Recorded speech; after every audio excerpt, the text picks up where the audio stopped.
come sit down an old Sparky and ride the lightning. It's Filmshake, the 90s Movies Podcast.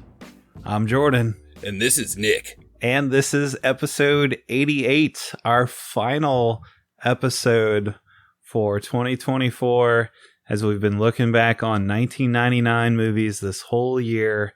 Nick, what is up? It's your pick. We're covering The Green Mile. Shocker. You shocked me. I know you shocked some listeners, so this was your final pick for the year. We're going to get into it. We were on such a fun run there, and I was like, not so fast. Fun? It's the end of the millennium. Things are going to shit. It's time to walk the Green Mile to our doom. That's right. It wouldn't be Nick without, ending on a bummer note. Like you said, all your December picks have been super bummers. Super bummers. And for the fin de siècle of 1999, I went with the biggest bummer of it all. But Jordan, I couldn't do that to you for a whole episode. I had to throw you a bone, so to speak, for our punishment. That being 1999's Beowulf. In the future lies a fortress at the edge of darkness. The enemy is at the gate, but the real terror is within. A man more than mortal, born half of heaven and half of hell, is their only salvation. No sane man would come here to face this thing. I'm not like other men. That you'll have to prove. You can sense it. You can feel it. Christopher Lambert is... You should be dead. Many times. Beowulf. Are you sure it's not called Beowulf? Beowulf. Beowulf. Like, why do... Okay, answer me this. Why do I have in my notes that this film should be called AKA Dead Boobs 2080? I don't know.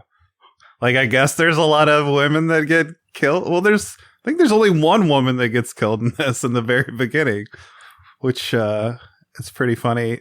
It's funny to me that, okay, so this is Christopher Lambert basically coming off his stint from Highlander and Mortal Kombat, where he played Raiden. So instead of making Mortal Kombat Annihilation, he made Beowulf 99 instead.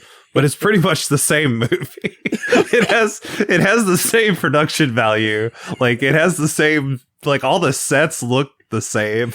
Like, it's in this kind of fantasy, sci-fi, weird world, just like Mortal Kombat, like in this other world or whatever. The CGI is terrible. And it even has the same soundtrack. Like, I love how they try and just throw in, like a off-brand Mortal Kombat, like, techno soundtrack. It doesn't fit the movie at all. But it's great. I found this to be a lot more enjoyable than Mortal Kombat Annihilation. Well, yeah, I mean, maybe. I thought you were about to say the first Mortal Kombat, because I know you didn't care for that one, and that's, like, my golden 90s, like, action cheese right there. I love Mortal Kombat. But yeah, Annihilation, I think, was like one of the worst movies I've ever seen. But saying that this is better than that is, like, not too high praise, honestly. Right, like that time you punched yourself in the face as hard as you could was better than that time that you took a dump and then slipped and fell in it. Yeah, Mortal Kombat Annihilation is the dump. And Beowulf is just the punch in the face, for sure.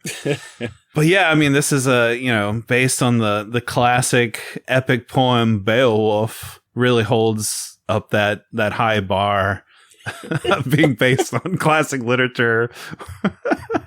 Where I just love that, like, okay, the first 5 minutes, there's like, they're in this futuristic but yet medieval fantasy castle where there's an unseen monster, attacking the people that live there. And then for some reason, there's just like people outside the castle that are sieging the castle or just like trying to kill anybody that escapes because they might be infected with the evil. So there is a beautiful woman, Patricia Velasquez, that, we talked about with much adoration in the Mummy episode. So this was her like one little bit part before she went on to Mummy fame.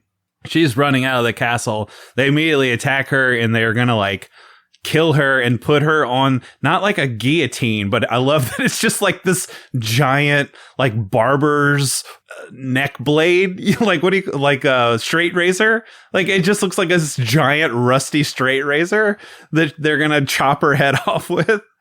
But then out of nowhere, Christopher Lambert like shows up and does like 3,000 front flips and kills like all these people single-handedly because he has a horse and like all the weapons you can possibly imagine on his person. I just love how like nobody can take this guy down, and there's like literally 200 people in a field fighting him. But no, the funniest part is that like they let him go, and then he's going back to the castle, and the girl like jumps off his horse, runs back to the siegers, and then they immediately kill her. Makes no sense plot wise, but whatever. Like he had to go meet some other like very well endowed woman in the castle and have romance with her. Yeah, that woman being Rona Mitra was definitely a 90s crush of mine. She's been in a lot of random stuff I've enjoyed. Famously, she took over for Kate Beckinsale in the Underworld franchise whenever Beckinsale moved on. But she was in all kinds of stuff, man. She's still in all kinds of stuff. I dig Rona Mitra. She's probably too good for this. She doesn't get naked in this like a lot of, or one woman in particular does. But I think she looks great, and she really just, her dialogue is terrible, but she didn't write it, right? She didn't write this movie. She's basically there to have like half her boobs popping out at all moments in every scene that she's in. It's just like, all right, you're teasing us here. You're just waiting for one of them to pop out like Janet Jackson style. But no, she's the daughter of the king of the castle, Hrothgar, and there's the monster that for some reason, it's like practical effects. Grindel's like in this, kind of gnarly late 90s, like bodysuit, like monster suit. But there's like this weird CGI purple haze that's all over the character. Like, so you can't really see that it's, maybe they're trying to hide that this is practical, like, or it's just a suit or whatever. But I feel like that would have looked a lot better than just this terrible pixelated fog that they put over the monster.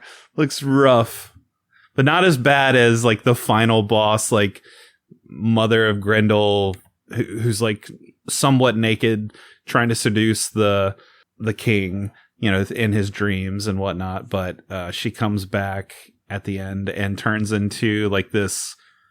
I don't know. How would you describe the CGI? Oh, I can describe it for you because someone already did it for me. All right. And I should say, too, that all the times that she pops up before this, she's essentially fully nude. It's Layla Roberts, Playboy Playmate from 1997 in this role with this blonde... Is it feathered hair? I don't know what it is. I like it. It reminds me of puberty, but she looks great. It reminds me of like Christina Aguilera, like late 90s, early 2000s vibe. Like she's definitely got that trashy Christina Aguilera music video vibe going. But I mean, you say she's fully nude, but she's in like this kind of mesh clothing, and even when she's like on top of the king and the weird like dream seance thing she's doing, they don't really show... they don't show the boobs, so like they don't really go. It's like, it's not trashy enough, Nick. That's the problem with this movie. It's like it teases you, but it doesn't really pay off. It doesn't give you the big old boobs with their face. It just teases you with them. It doesn't give you like monster blood, but just a little bit. Like the fights are kind of lame. Like everything about this movie is just, it's like the worst kind of trash where it's like, it's a rated R trash sci-fi movie, but it feels like a PG-13. Like it's so low budget, and it pulls back on all those elements that you're like, this is what I'm here for, but it just doesn't give it to you. Well, that description of the monster at the end, and I'll get to your point on everything you just said, but to go back to the point from before, from like 2 minutes ago, if you had read this Wikipedia description before you watched the movie, I feel like you would have been even more disappointed, because the way that they described her final form is, she operates as a seductive succubus, giving birth to monsters, but can also shapeshift into a monster herself. This form resembles a dragon, an arachnid, and a gorgon, not only evoking the wow, I've got a Lord of the Rings calendar that I'm looking at right now. I meant to say Freudian. Freudian. It would have been cool if it was Freudian. It just looked like Elijah Wood. No, not only evoking... She turns into Elijah Wood. the Medusa's head, but also evoking the archaic mother by resembling a vagina dentata with phallic talons.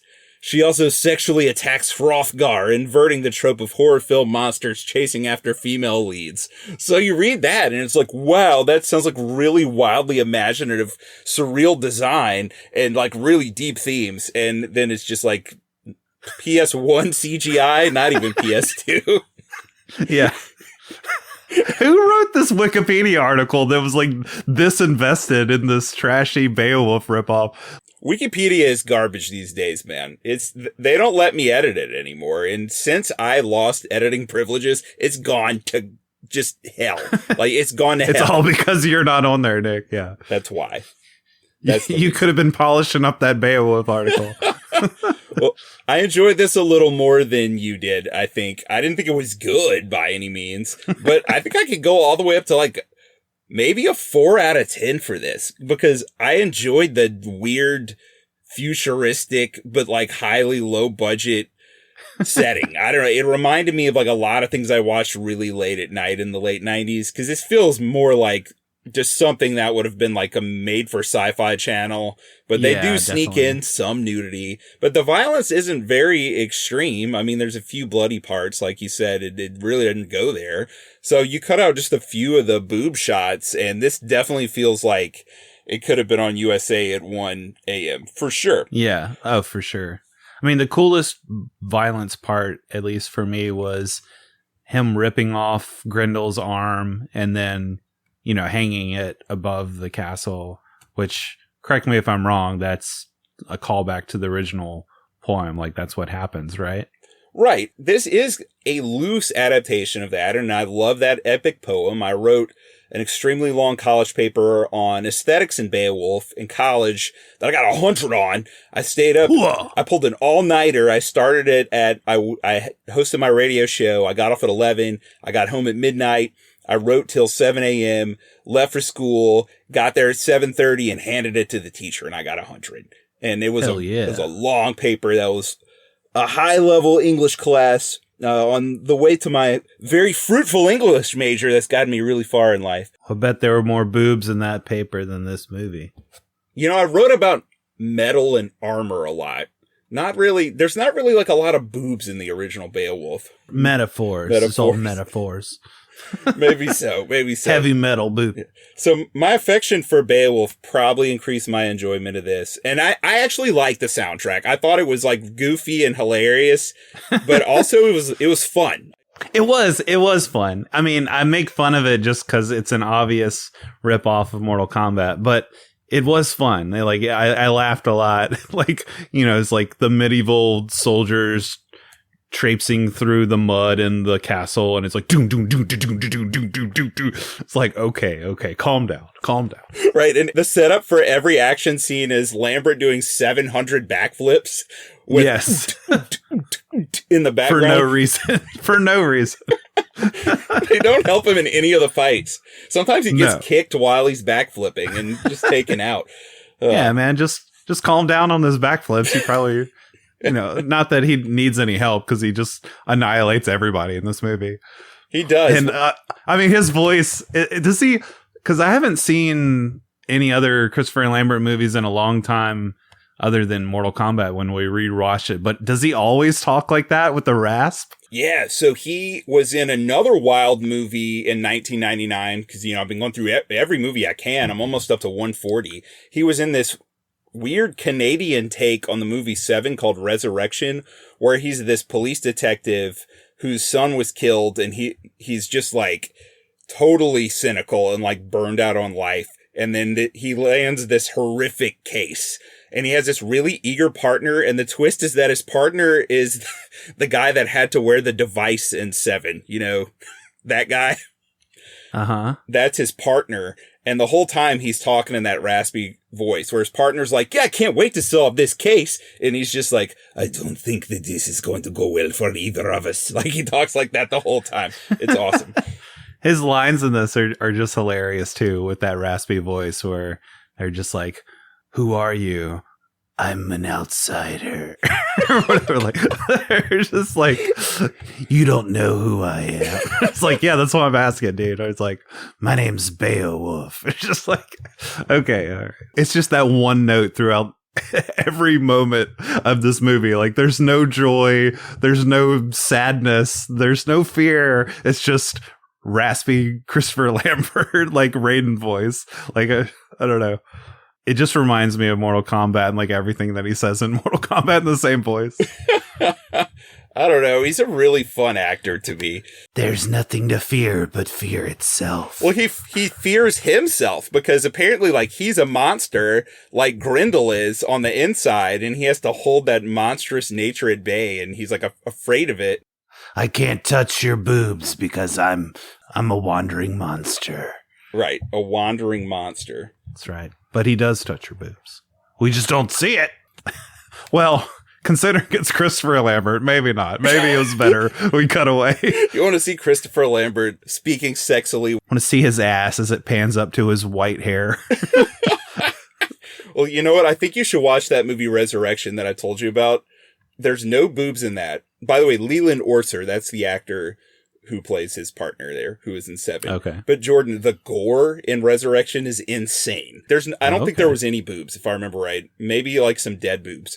But Dead Boobs 2081. The case in Resurrection is that the serial killer wants to basically remake the body of Christ with the body parts of people who had the same names as the disciples. So he's basically hacking off body parts from 12 different people and tying them to one corpse. It's so over the top and ridiculous. That's rough. That sounds rough. The closer they get to the guy, like they start getting there closer and closer to when the crimes are happening. So then it just gets more and more gruesome to where they get there when he's hacking one of the people up. And that scene is just nuts. And it's not a great movie by any means, but I think Lambert's pretty good in it. Like, his delivery really works well there. I know you said it was a Seven knockoff, but was it connected to Seven in any way? No, not at all. It's set in a city where it's raining most of the time. And, you know, it's a dark case, and you have Leland Orser in the film, who something horrific happens to, just like in Seven, but not just like in Seven. Something else happens to him. Gotcha. Yeah, his name is Andrew, and I already told you what the serial killer does in this movie, so I'll leave that to your imagination. All right. Well... What would you give Beowulf? What's your score? 2 out of 5. Hey, that's what I gave it on my scale. 4 out of 10. Okay. So we're in harmony. Yeah. Maybe that's probably too generous. But yeah, because it sounds like I had more fun with it than you did. I mean, it was fun. It was just, it's just very bad. Yeah. So objectively bad. It is. It's not a good movie. But that's why it's a punishment movie. And, now we're going to talk about something really serious. That's right. We're talking 1999's The Green Mile.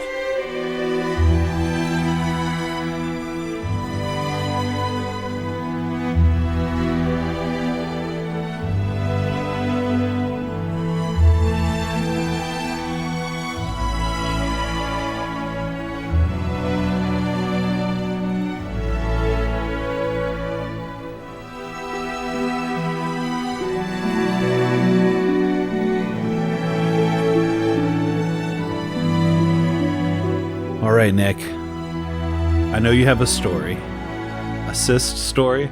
Right? Yeah. So I talked about how I had this pilonidal cyst in 1999, but I didn't tell anyone. But I had a pilonidal cyst. And the whole year I thought I was dying of cancer. I thought, like, this is it. I'm gonna die. I have this cyst. It's probably cancerous. I'm bleeding. I'm in great pain. What if I just endured that all year thinking I'm gonna die, probably near the end of the year, and they'll find my body and be like, man, he was so courageous and such a good soul. He didn't want to trouble anyone. delusions of grandeur. Right. He didn't want to trouble anyone about what he was going through. He just suffered quietly and then died peacefully. What a hero. Yeah, and what really happened was the cyst finally exploded in the back of my pants senior year of high school, fall of 1999, and I had blood all over my pants at school around my butt area. And I told my parents that night, and they laughed at me and said, "You have a pilonidal cyst. You just need to get it removed." And then I went to the doctor and told him, and he was like, "You dumbass. You should have called me like a year ago." Did he literally call you a dumbass? I've had 2 doctors basically call me a dumbass in my life, and both times I was just suffering through things for no reason. Just punishing myself for no reason, Jordan. I'm just imagining this doctor in South Louisiana just being like, "You dumbass." I got the surgery scheduled. I went late fall, and he said, "Look, the way that the surgery was then," he said, "you're going to be out for a couple of weeks. So why don't we do this over Christmas break whenever you're already out of school?" And I was like, "But I work at Walmart 40 hours a week."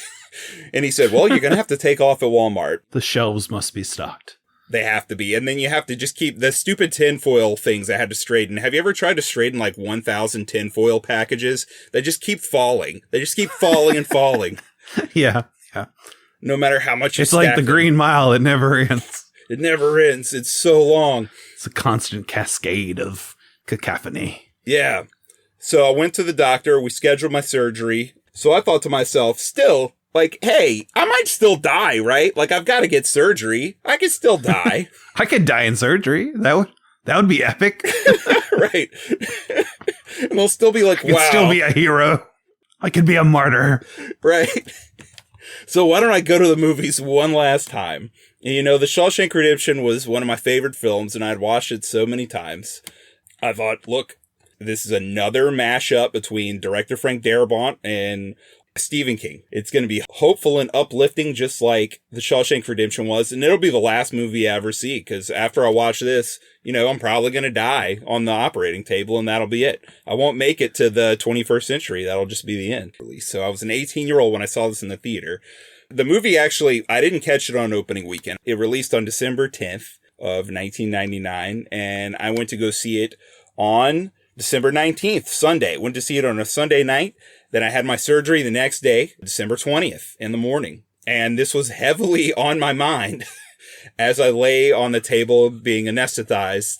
And that was really one of the last things that I was thinking about before I went to sleep forever. Well, yeah, I'm sure seeing people like electrocuted to death in like, you know, this very procedurally mannered didn't ease your mind as you go into an operation.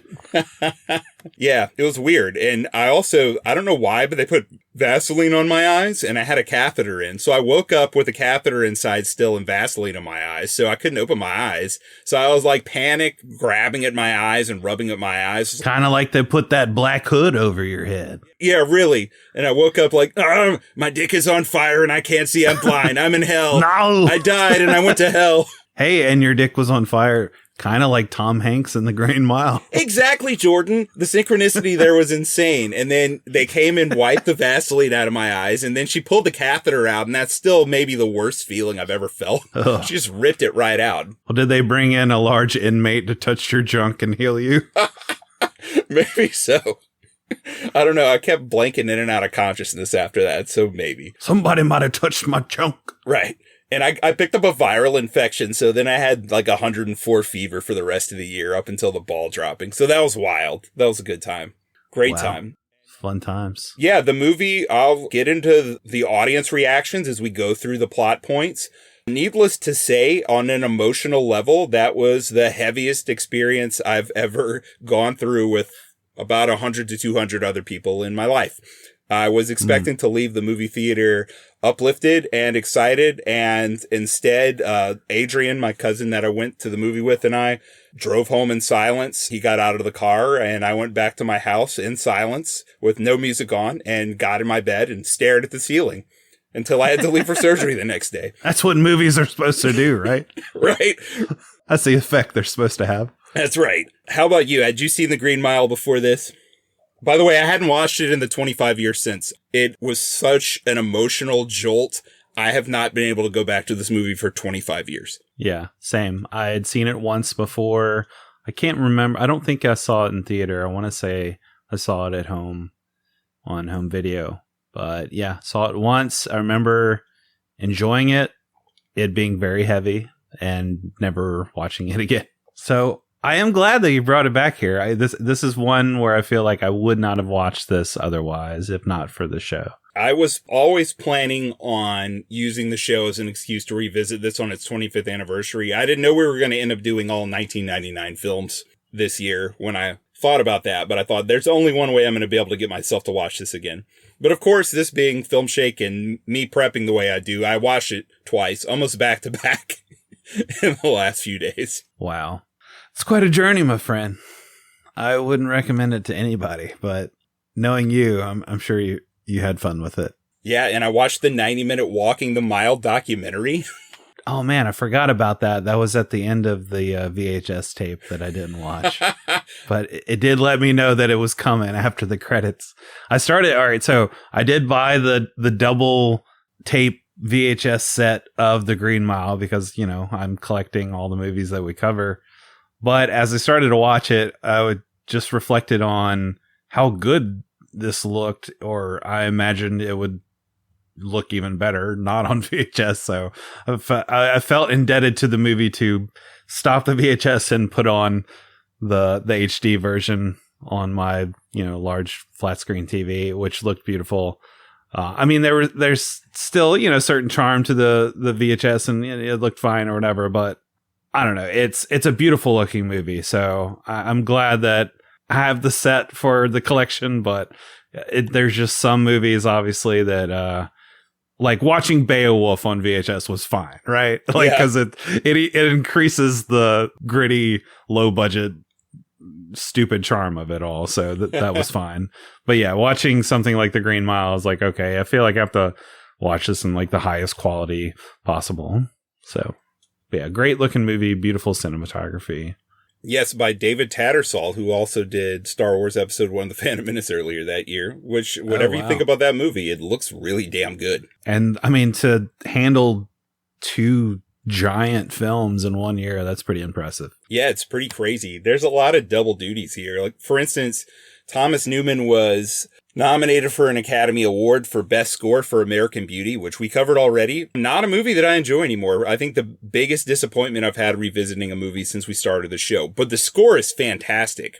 And I think his score for The Green Mile is better than that, which is insane that he composed the scores for both those movies the same year. Yeah, the score is really phenomenal in this too. Like really effective, but also like understated for a movie that could dip too far into like schmaltzy sentimentalism.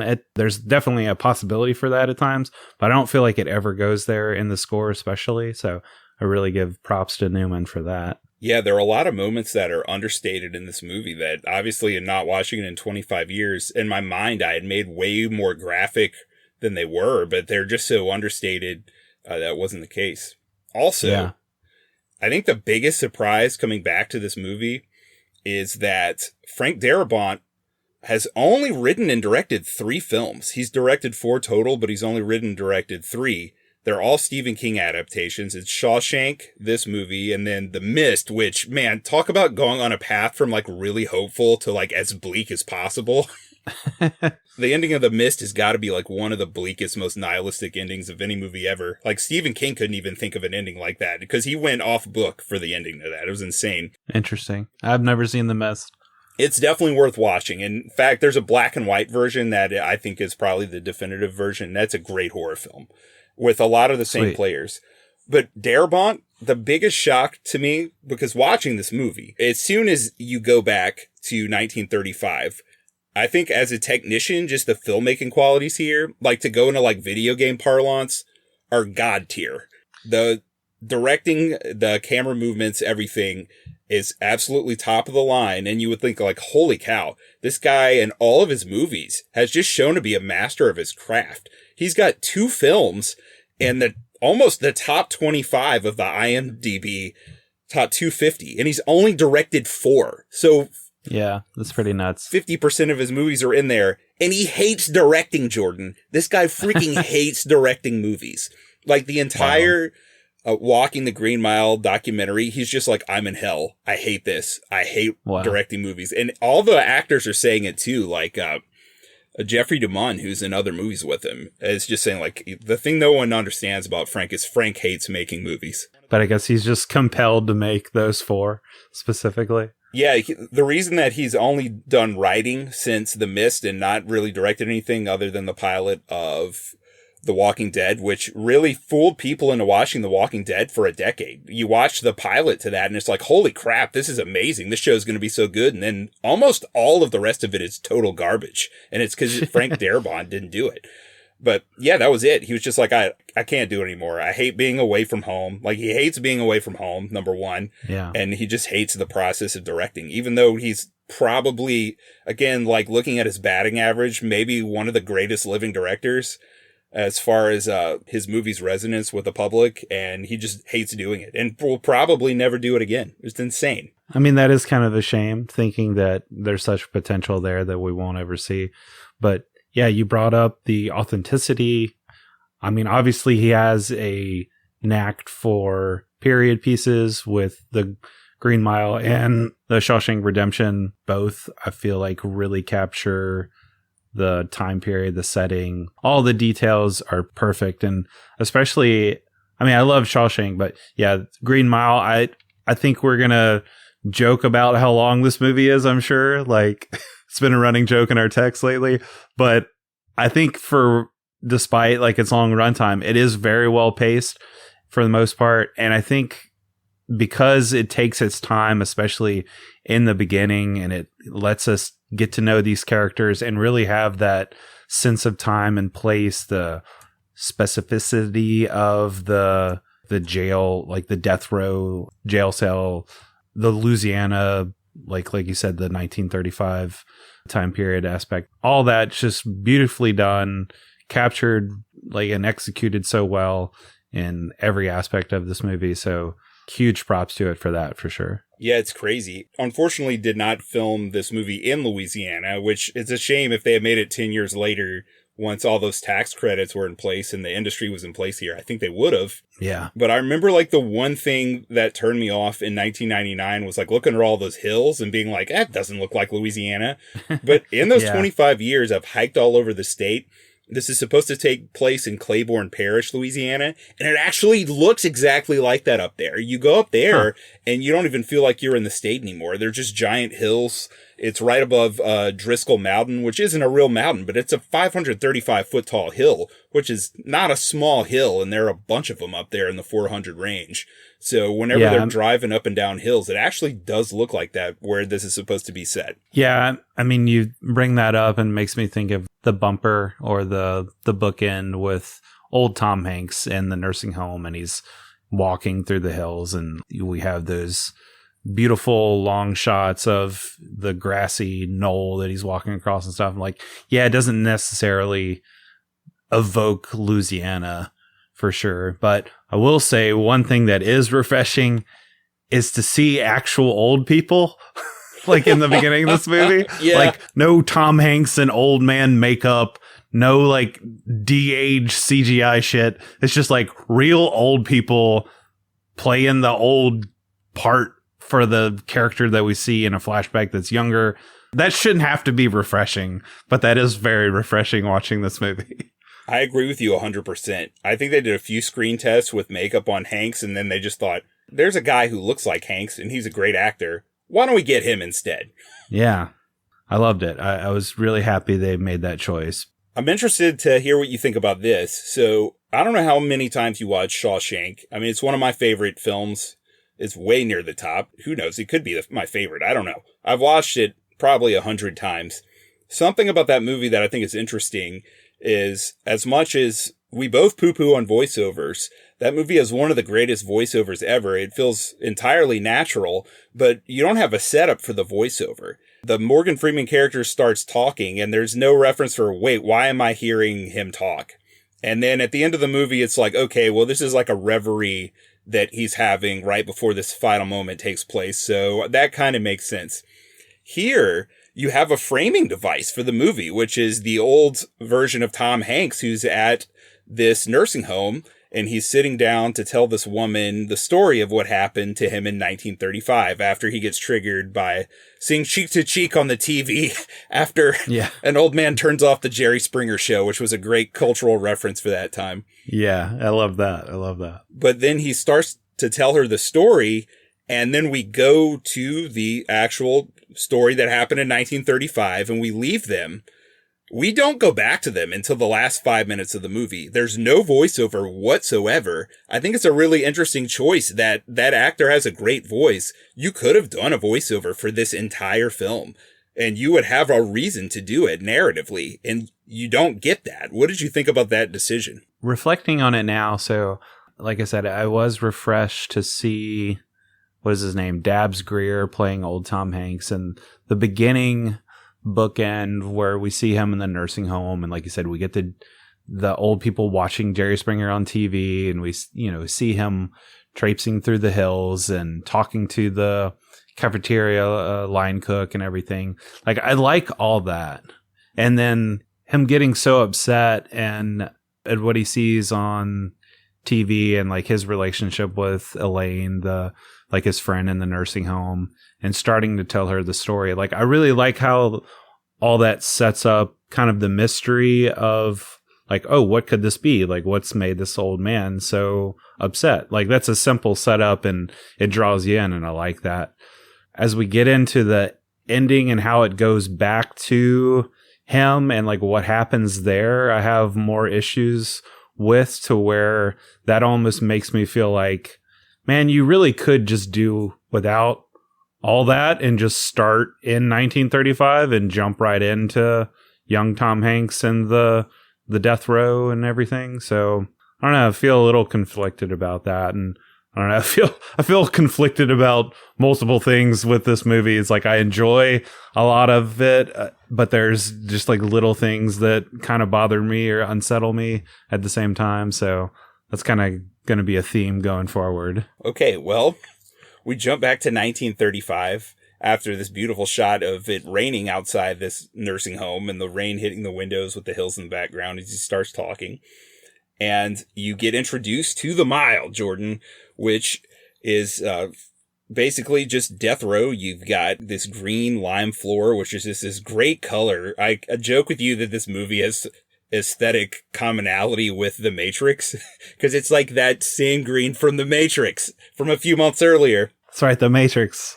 I joked that we would bring up The Matrix every time we talked about Tom Hanks taking a piss, which I guess would only be 4 times. But, there is a lot of piss in this movie. I just feel like indebted to some of our listeners that we haven't covered The Matrix yet. I'm so sorry. I thought Nick was going to pick it. But yeah, there is some gritty, gross looking green in this movie that does make me think of The Matrix, at least. So at least we have that. It's not gross looking to me, though. It's like my favorite color. That green. Well, it's gross in that it's like in this prison and it's like kind of faded and I don't know, wonky and stuff. So. And look, we have a theme for next year, so we're not going to get to The Matrix for a little while, but I promise we're going to cover it. It's one of my all-time favorites. I love it. We're going to cover The Matrix one day, I promise. I'm sorry we did not cover it this year. I know a lot of people expected that. It just, somehow it didn't happen. All right, so Neo's walking down the Green Mile, and then what happens?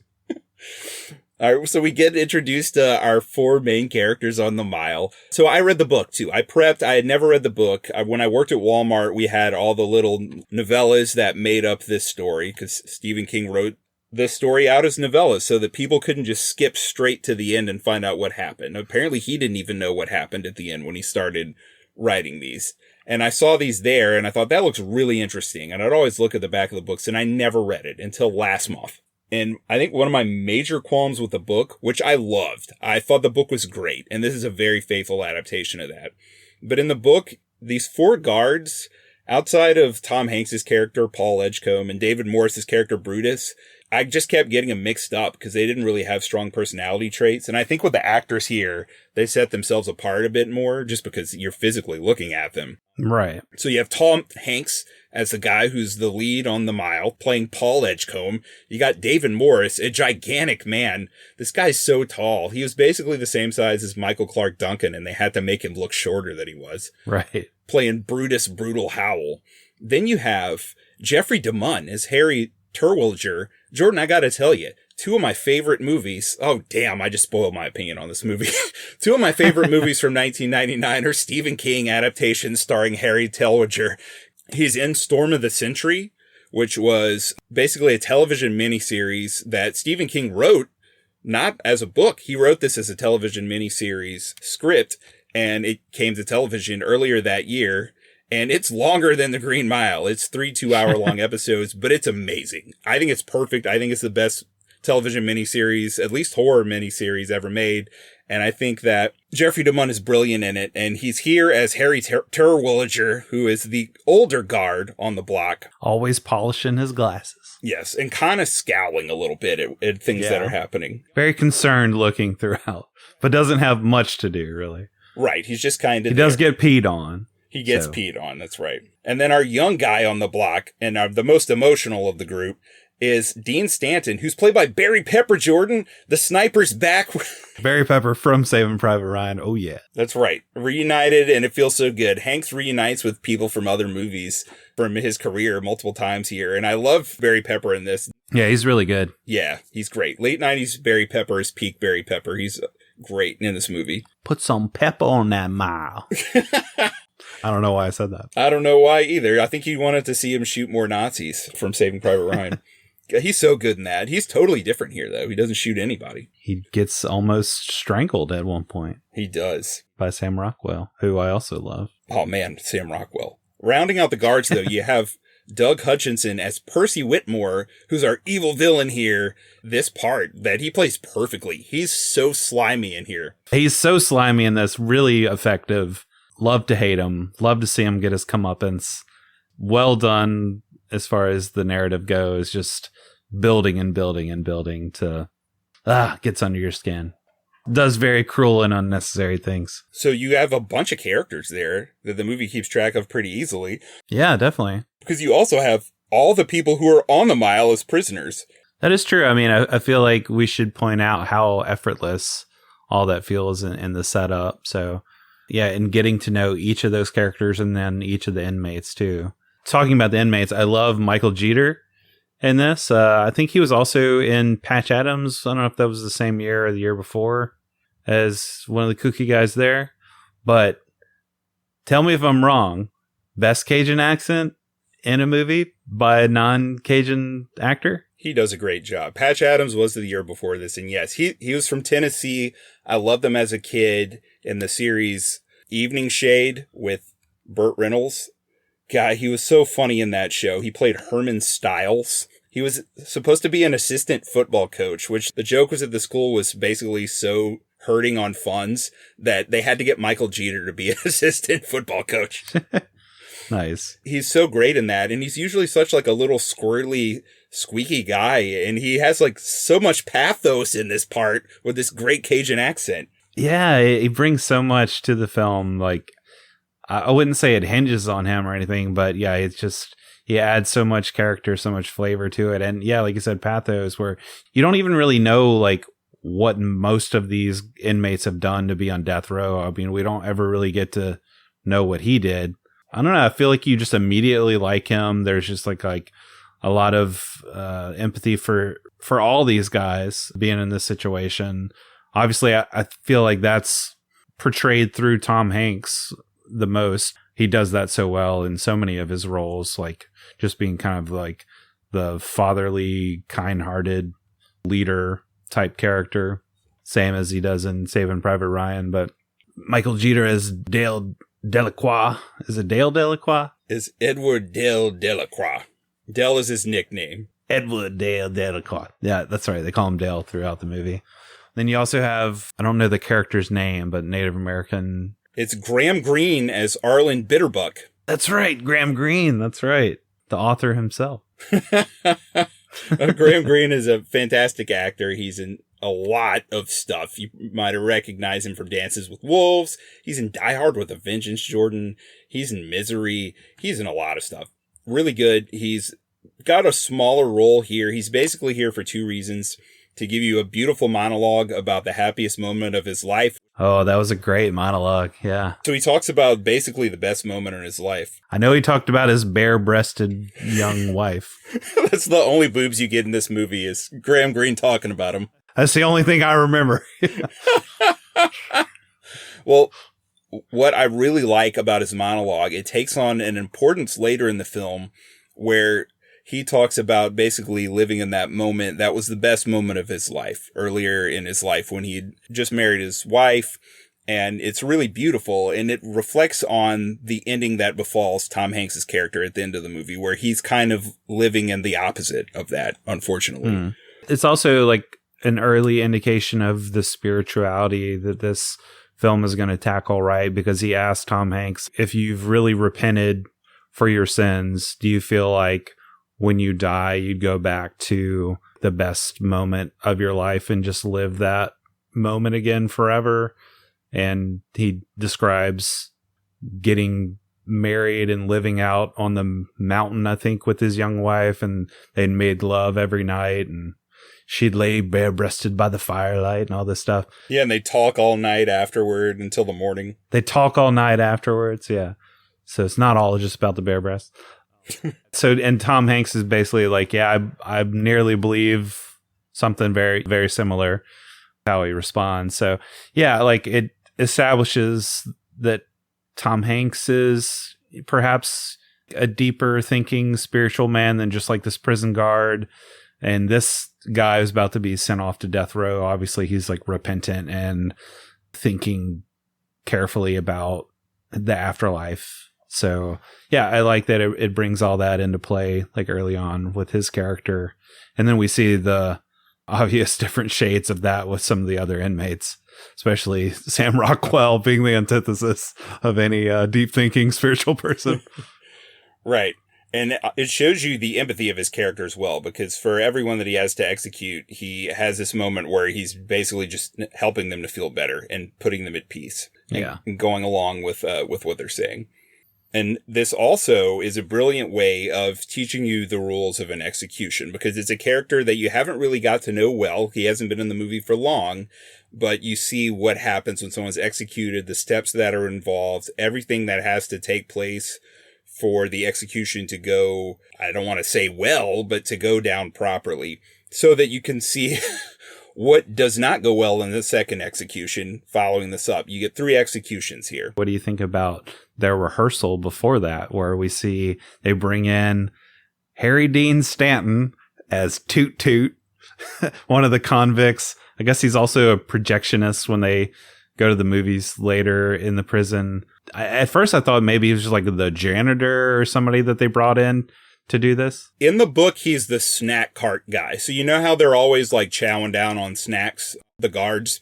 He's the guy that sells them the snacks. He has like a cart, but he's very vulgar. Basically, right. He's just a really vulgar person. He's supposed to be kind of like the antithesis of the nobility that you see around with the other guards and characters. Though he is cracking them up all the time. Yeah, and I guess they don't establish who he is that well here, other than, oh, we're going to bring in this grungy-looking Harry Dean Stanton to do the rehearsal. And I don't know, I just find him really humorous. I love Harry Dean and anything that he's in, pretty much.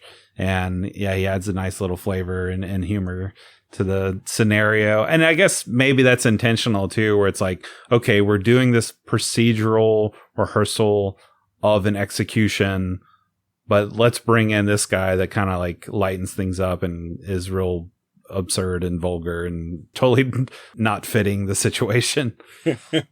Yeah, for such a heavy movie, there are a lot of fun little light moments. And when they filmed this, they built this entire magnificent Green Mile set, and the actors and crew basically just lived on it. The movie went over schedule. They were there for a very long time, to where it felt like they were all in prison.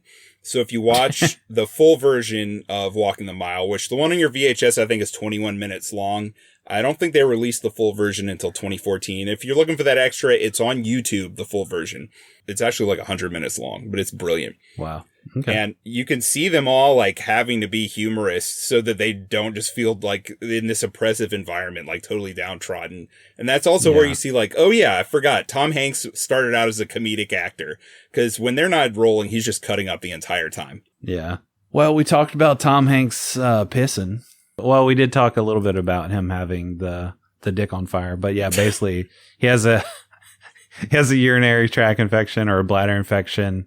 We basically are introduced to his character struggling to pee in the bathroom. I basically wanted to joke and make like a fake trailer for this movie that just included like the moments of him struggling to pee and then having relief when he finally gets to pee. It's like that being the movie. Like in a world where a prison guard struggles to piss and a new inmate with a special gift touches his junk and helps him please his wife once more. Well, let's talk about that inmate. It's John Coffey.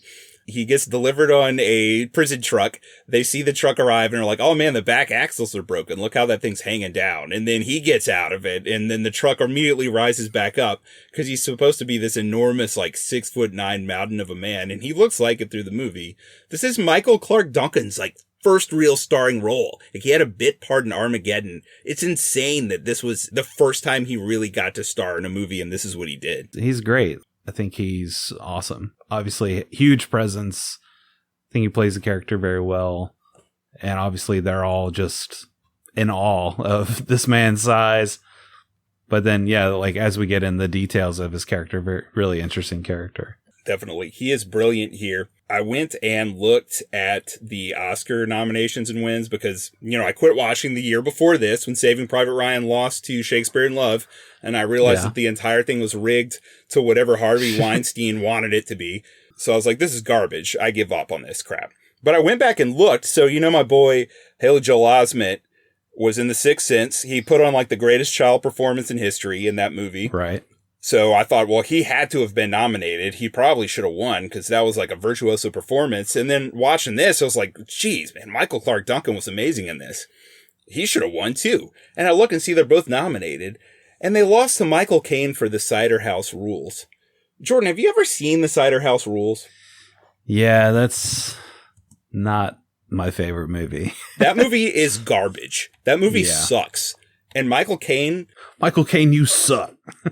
he can be a great actor. It's the most routine Michael Caine performance I've ever seen in a movie. There's nothing remarkable about it whatsoever. It definitely felt like he's earned it, we should give it to him kind of thing. But it's garbage because he had already won one before that point. Why give him another one for this? Yeah. It's like someone new comes in and he doesn't fit the bill. You know, he's like enormous, gigantic ex-bodyguard in like his first lead starring role, or he's a young virtuoso kid that's a better actor than most of the adults. So it's like, we're not going to give it to you. Forget you.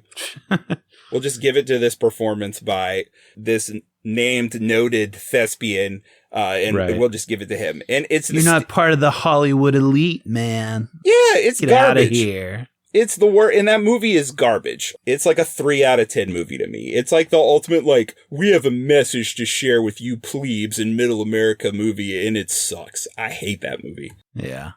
It's a joke. What a joke. I will say, eat a Dorito for every time Michael Clark Duncan says boss in this movie, and you'll have gone through a bag of Doritos. You'll be as big as Michael Clark Duncan. Yeah, that's right. Eat a Dorito for every time Tom Hanks takes a piss. That's like 4 Doritos, but still, that's a lot of piss for one movie. Yep. And we have one other inmate, and you already mentioned him. It's Sam Rockwell as Wild Bill Warden. Wild Bill. You love this guy, right? I mean, he sucks. He's got the worst teeth in cinema history, maybe. His teeth are so rotten and dirty looking. I love Sam Rockwell.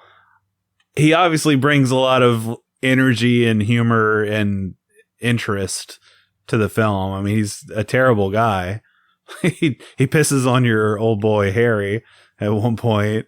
The moon pie joke where he just covers David Morris and moon pie.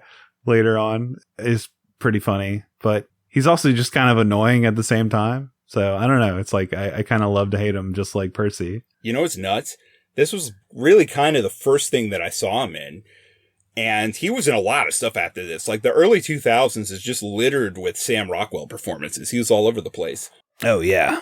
Yeah, I mean, he's a great actor, for sure. He is, but he left such a strong impression on me for this, and this being my first experience of him, that I hated him. I was like, I hate this dude. This guy sucks. Yeah.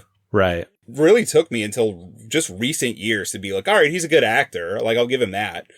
Yeah. But I still hate him just because I believe he's this part that he played in this movie. Yeah. He sinks into it. I mean, especially if you don't know this actor coming into this movie, then it's just like, oh, there's just that guy. There's just Wild Bill. I like how they pick him up from the mental institution and he's pretending that he's been drugged. Or is it the hospital? I don't know. Or mental hospital, whatever. They bring him back, and then, as soon as they get him into the death row cell block, he's just going wild and starts busting up everybody, strangling everybody. And John Coffey warned him, he's like, hey, watch out. Be careful, boss. Yeah, he could sense it coming. Well, the book kind of follows in the novellas in that it's not necessarily episodic, but there are major events that happen that build upon each other. And the first, Jordan, is the pissin'. The pissin'.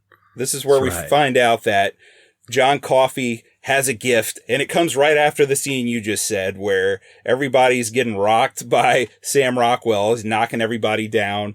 And the problem is that Tom Hanks is he said before, this is the worst urinary infection I've ever had in my life. And he's just had his worst attempt at taking a piss yet, where he falls down on his knees in his yard and he's like crying.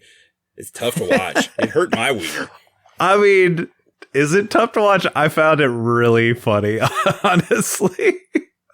Just the noises that Tom Hanks is making in that scene, and like the blocking of like he's running to the outhouse and he's like, and then he can't make it and he falls down on his knees, and you just see Tom Hanks in his like 1930s pajamas and his like little stream of pee like squirting out over the yard and all the noises he's making. Like that would definitely be in my trailer of like Tom Hanks taking a piss and then finally getting relief. Jordan, you're going to love this then. In the Walking the Mile documentary, they show the outtakes from that, where when he finished and they yelled cut, he just kept going. And he goes, my dick, it's too big. It's so big it hurts. My dick is too big. And he just keeps going and going. And everyone's having a heart attack laughing at him. So that's amazing. Yeah, I love it. That's crazy. He was doing stuff like that the entire movie. It's wild. Right. So, Jordan, I think that his urinary tract infection has like symbolic value. Please enlighten me. So I think that Paul Edgecombe has a malaise, and that's that he has this internalized guilt from executing all of these people. I think that like the moral weight of that has been bearing down on him. And it's like a sickness from the inside. And I think that this urinary tract infection is just like a physical embodiment of that. And I think that really the miracle that he's gifted in this movie by John Coffey goes beyond him healing him of the urinary tract infection when, like you said, he grabs his junk. He just straight up grabs it. And another gag that Tom Hanks did was he got an empty water bottle and jammed it in his pants. Because apparently Michael Clark Duncan was like, I don't really want to like grab your junk for real. That's kind of strange. And then he put a water bottle there for him to grab. I kill people so my dick don't work. I think that not only is the miracle that he cures him of that, it's also that when he executes John Coffey at the end, that the whole experience has freed him from ever having to execute anyone again, because he immediately quits and he's done with it. So he's kind of healed of the physical and the spiritual malaise there in a way. But also, Jordan, since John Coffey's initials are JC and he's an obvious Christ metaphor, which is made explicit if you read a few interviews Darabont did. One of Jesus's earlier miracles is that a woman who's having an issue of blood, aka she's bleeding from her private parts and has been doing so for 10 years. And he heals her of that. That's like one of the first miracles. This is kind of a gender flip version of that miracle in a way. Right. So yeah, Jordan, but it's really funny too, I guess. But it's really funny when he pees in the yard and John Coffey touches his junk. Yeah, he thought it was funny, so. All right, what's next? So next you got Mr. Jingles. Mr. Jingles. That's Tom Hanks's name for his wiener, right? And Mr. Jingles is also a mouse. Oh, burn, Tom Hanks. Your dick's not big. Like a little bit of mouse. Oh. I was going for Delacroix. Was like, you pee your pants like a little baby. Well, we have a mouse on the block, the best mouse in a movie, in my opinion. Mr. Jingles. He just shows up one day and they start feeding him. And then he runs straight to Edward Delacroix and becomes his best friend. He also feels kind of like a metaphorical, symbolic character. He's kind of like a symbol of purity, like the John Coffey character is. He's a sugar mess mouse. What'd you think about the mouse, Jordan? Not Tom Hanks's mouse. I mean, Mr. Jingles' mouse. Mr. Jingles? We're talking about the mouse's dick now? Not Mr. Jingles, Mr. Jingles. Okay. Just Mr. Jingles. Okay. See, we thought this episode was going to be heavy. Come on now. No, the mouse is a nice little touch, lighthearted, humorous touch. And like we said, it gives a little different flavor to Dale's character and kind of lets us empathize with him and brings in that pathos later on. It also just shows like how bored these prison guards are. They're like, look, there's a mouse. Let's feed it some crackers, see what happens, Right. You know what's awesome, Jordan? In kindergarten, I caught a mouse by hand that was under my dad's pickup truck, and I brought him to school. And he went in the school terrarium, which my school is in the middle of a cane field in the middle of nowhere in Ponkey Parish. And the mouse busted out of the terrarium and then terrorized the school.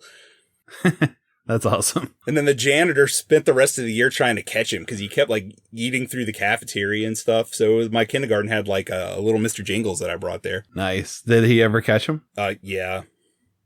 I killed him? Yeah, he killed him. Oh man, I thought you were going to tell me he ran off to Mouseville. I wish he ran off to Mouseville. That dastardly janitor never caught Mr. Jingles. The funny thing is I love the janitor. He lived in like a shack next to the school. He's a nice old guy. Did he talk like Delacroix? Was he an old Cajun? He was an old black fella named Mr. Jeffrey. And he was like, yeah, I had to put him down. He got in the cafeteria. He got in the school cereal supply. He was going through all of it. I was like, all right, I understand. I shouldn't have brought him to school. I should have kept him at home. But he was a circus mouse, Mr. Jeffrey. Yeah. And now he's dead. Oh, so sad.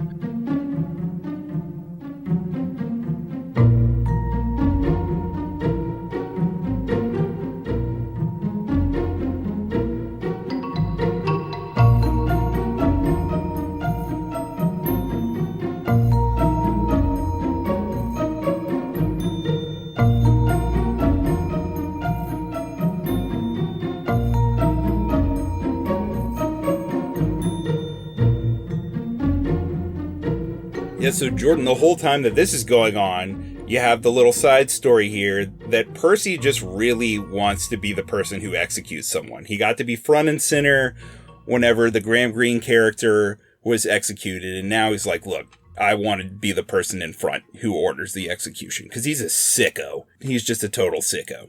So he wants to do that, and at the same time, he's been building this feud with Edward Delacroix. He does not like him.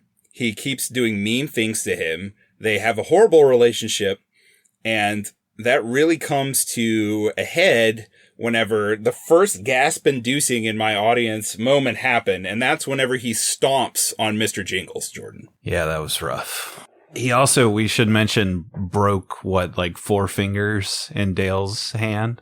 Yeah, before this happens, way earlier in the movie. It's like the first scene that we see with Percy in the movie where he's kind of laughed at by the other guards, and then Dale laughs at him in turn, because he's the one that brings in Michael Clark Duncan. He's like, we got a dead man walking here, dead man.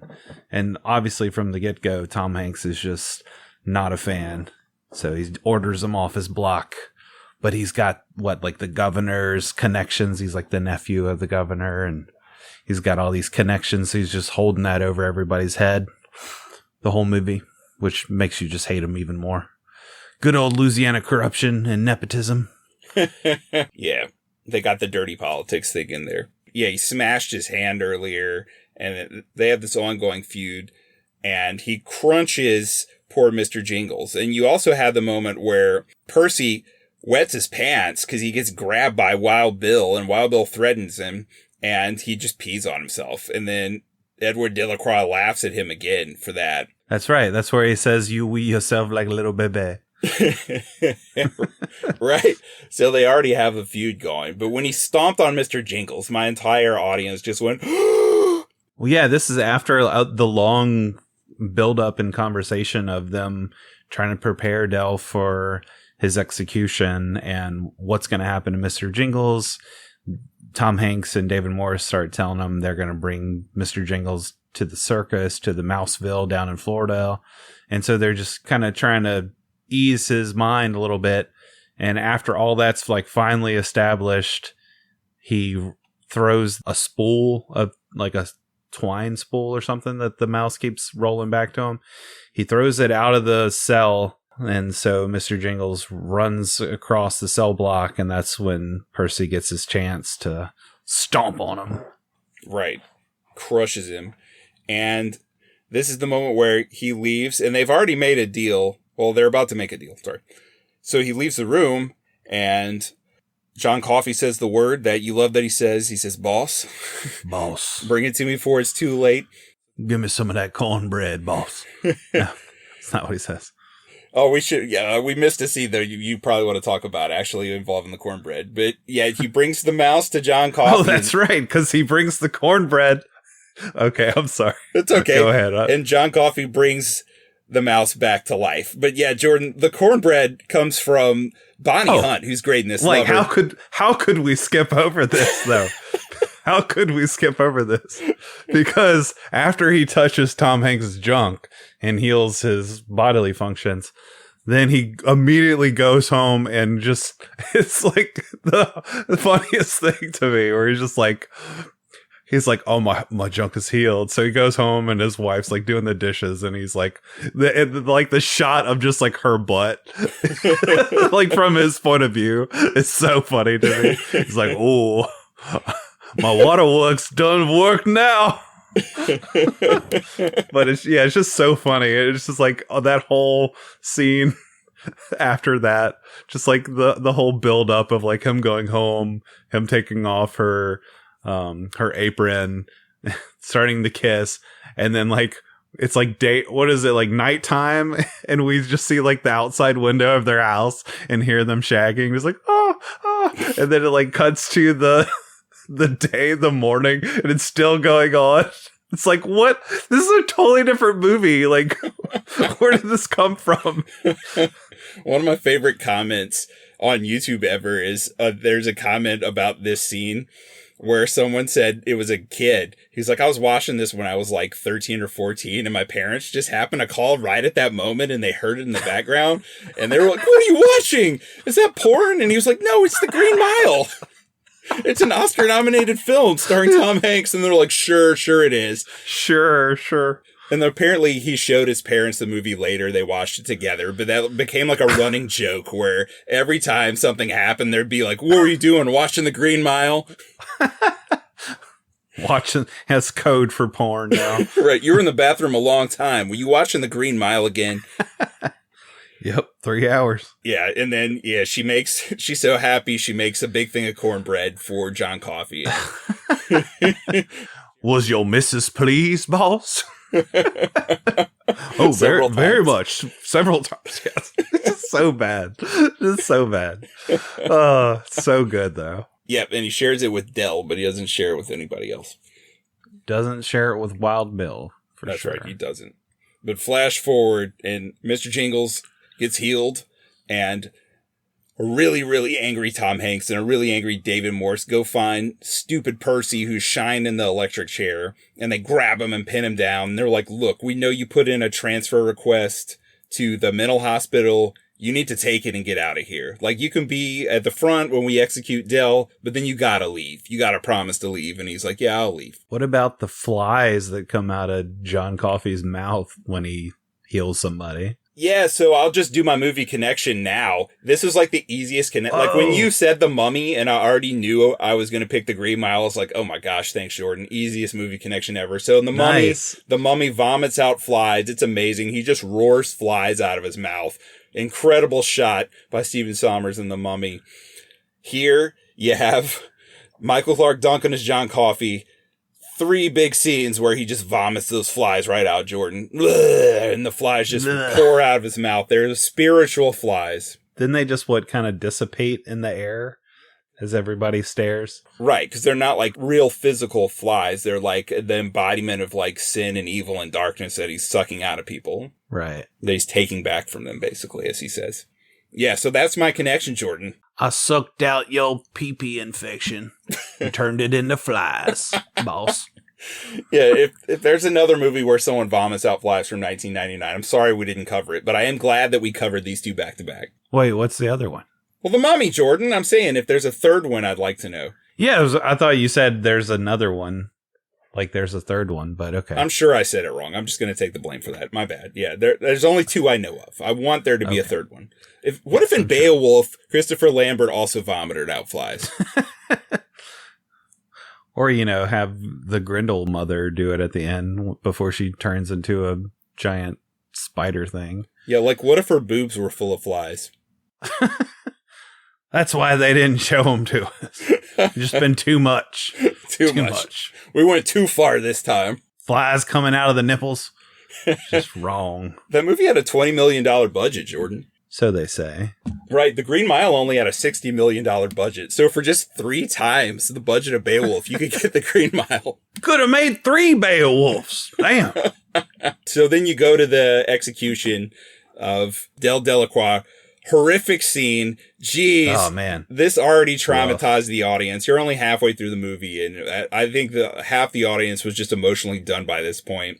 Stupid Percy knows because he's been told, and we've been shown that he was told, you gotta wet the sponge and put it on their head to conduct the electricity. If you don't, it's gonna be real bad. So he fakes like he dips the sponge and then puts it on Del's head dry. The worst death. The worst death on screen. But It's pretty gnarly at the same time. I mean, like, him frying and then, like, the flames coming out of his skull and stuff. Pretty sick looking. But yeah, also traumatic and terrible and sad. Yeah, it's like an insane combination of just like horrible sadness, and it's compounded whenever Percy tells him right before he gets electrocuted that, hey, Mouseville's fake. Like, your stupid mouse isn't going to Mouseville. Knowing that you're about to die and like your nemesis right in front of you telling you that kind of shit. And then like when he starts to fry and it stinks up the place and like all the townspeople are stampeding each other to try and get out of the room. That was pretty gnarly too. It was. And I like right before they turn it on that Michael Jeter learned to say Hail Marys in Cajun French. And he's just repeating that. That's like the last thing he has. That's awesome. But yeah, everyone's running up because they're all excited, right? Because in the book, he basically like raped and killed a kid, like a girl, and then I think put her in a building and then burned the building down. And basically the way the king describes it as like he had one awful act in him and he did that and then that was it. So it's supposed to be like he did something awful, and if anyone deserves the death penalty, he probably does. But at the same time, like, he otherwise would have just sat in this cell and played with this mouse for the rest of his life. Right. Yeah, so it's horrific. And then again, the craft here. So Jordan, they made an animatronic version of Michael Jeter, pretty gnarly, that they could set on fire. So you have this animatronic that looks real. I mean, because it's covered in the mask that eventually burns off his face. And yeah. Man, yeah, it's horrific. And you can smell it. Like, because everyone is talking about the smell and the smoke is on screen. It's pretty insane. I think that Darabont was off screen smoking a cigar just to add more smoke to the scene. The scene needs more smoke. Pull out a stogie real quick. Yeah, it's horrific. And my audience was gasping like the audience that was trying to get out of the room, and the doors were locked so they couldn't, so they're trapped in there. It feels very much like a Stephen King touch. Oh, yeah. too, to have that kind of scenario play out the way it does. I also was thinking how Stephen King must have a thing for like people in prison with animals as well. Because you think about Shawshank and the bird, like Jake and the old man. And then here you have Mr. Jingles. Shawshank, I feel like, is incredibly improved by Darabont. There are so many things in the movie that he added in his screenplay that aren't in the book, and I can't remember if the bird is in there or not. Yeah, the bird was in the book, because I read the book recently. Yeah, it's just a little novella. Well, it's different seasons, so it's like 4 little novellas in one book. Yeah. It's been forever since I read it. Well, you then cut to his brutalized face. It's a really horrific image, especially considering Michael Jeter was, even on set, they said, like, he was like the soul of the production. And he said whenever they're making it, I don't know if you saw this, but they filmed the movie chronologically. Oh, I didn't see that. So it was like anytime someone died, it was like, he even said it himself. It's like, I feel like I'm dying. Like, this is just going to keep going on without me now. And they're going to think about me for a little while and miss me and then forget about me. Yeah. That's really sad. It was a bummer. And I always forget what his speaking voice sounds like, because he always had like a different voice for every character. And his speaking voice is so soft, it's kind of shocking and jarring to hear it, especially saying such sad things. So it's a bummer. And we haven't mentioned the tallest character in the movie, but they had to try to make him look shorter than Michael Clark Duncan. It's James Cromwell as the warden, Hal Morris. Yeah. James Cromwell from Babe. He's like 8 feet tall in real life. So That'll do, babe. He's a nice guy here, but he busts in the room and is like, what the hell happened? And thankfully they're able to say, like, Percy messed up. It was his fault, and he's leaving. They got him now. Like, he's gone. I like how Tom Hanks diffuses the situation with humor there. Is it that scene, or? No, you're right. It is there, and it's almost exactly from the book, too. He does, because Sam Rockwell sings. Whenever he hears Del frying and in pain, he starts singing along to it, and everyone who's in the room that's freaking out can hear him singing, and it makes it worse. And then Tom Hanks is like, can he carry a tune? Right. And the shots of Sam Rockwell, like, just going batshit in his cell are pretty great. Where he's like, there's like a metal grate, I guess, above his cell that he's hanging on. He's like looking up at the camera as the camera's looking down. And he's just like, he's frying now, boys.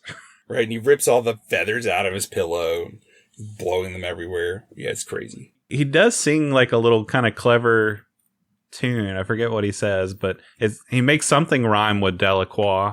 Barbecue, me and you, stinky pinky, pew pew pew. Where Billy, Jilly, Hilly, our pa, it was a French fried Cajun named Delacroix. Woo! And the warden character becomes pretty important because his wife is unfortunately dying of cancer. She has an enormous tumor in her brain. She's played by Louisiana's own Patricia Clarkson. So she actually is a native Louisianian. There you go. And she plays his wife, Melinda. And we get to see her in a minute. She becomes a major plot point in the movie, even though she's only in the movie for a few moments. And that's where the movie goes after this. It's that now Jeter's gone. Delacroix is gone. The only people that you have left on the block now are Wild Bill and John Coffey. And you have a sit-down lunch with all the prison guards where they talk about everything that's happened. And Tom Hanks is like, we got to take him to go heal the warden's wife. Yeah, and this is pretty much the beginning. It feels like the beginning of the third act. Like, we've had a pretty... this is what, like, our 2+ hours into the movie. We've had pretty extensive time with all these other characters and gone through all these kind of mini arcs with all the inmates, which I really enjoy. And I wanted to point out, too, with the warden character, I like that it's a little twist from King's other work with Shawshank, where we have, like, the really evil warden character there.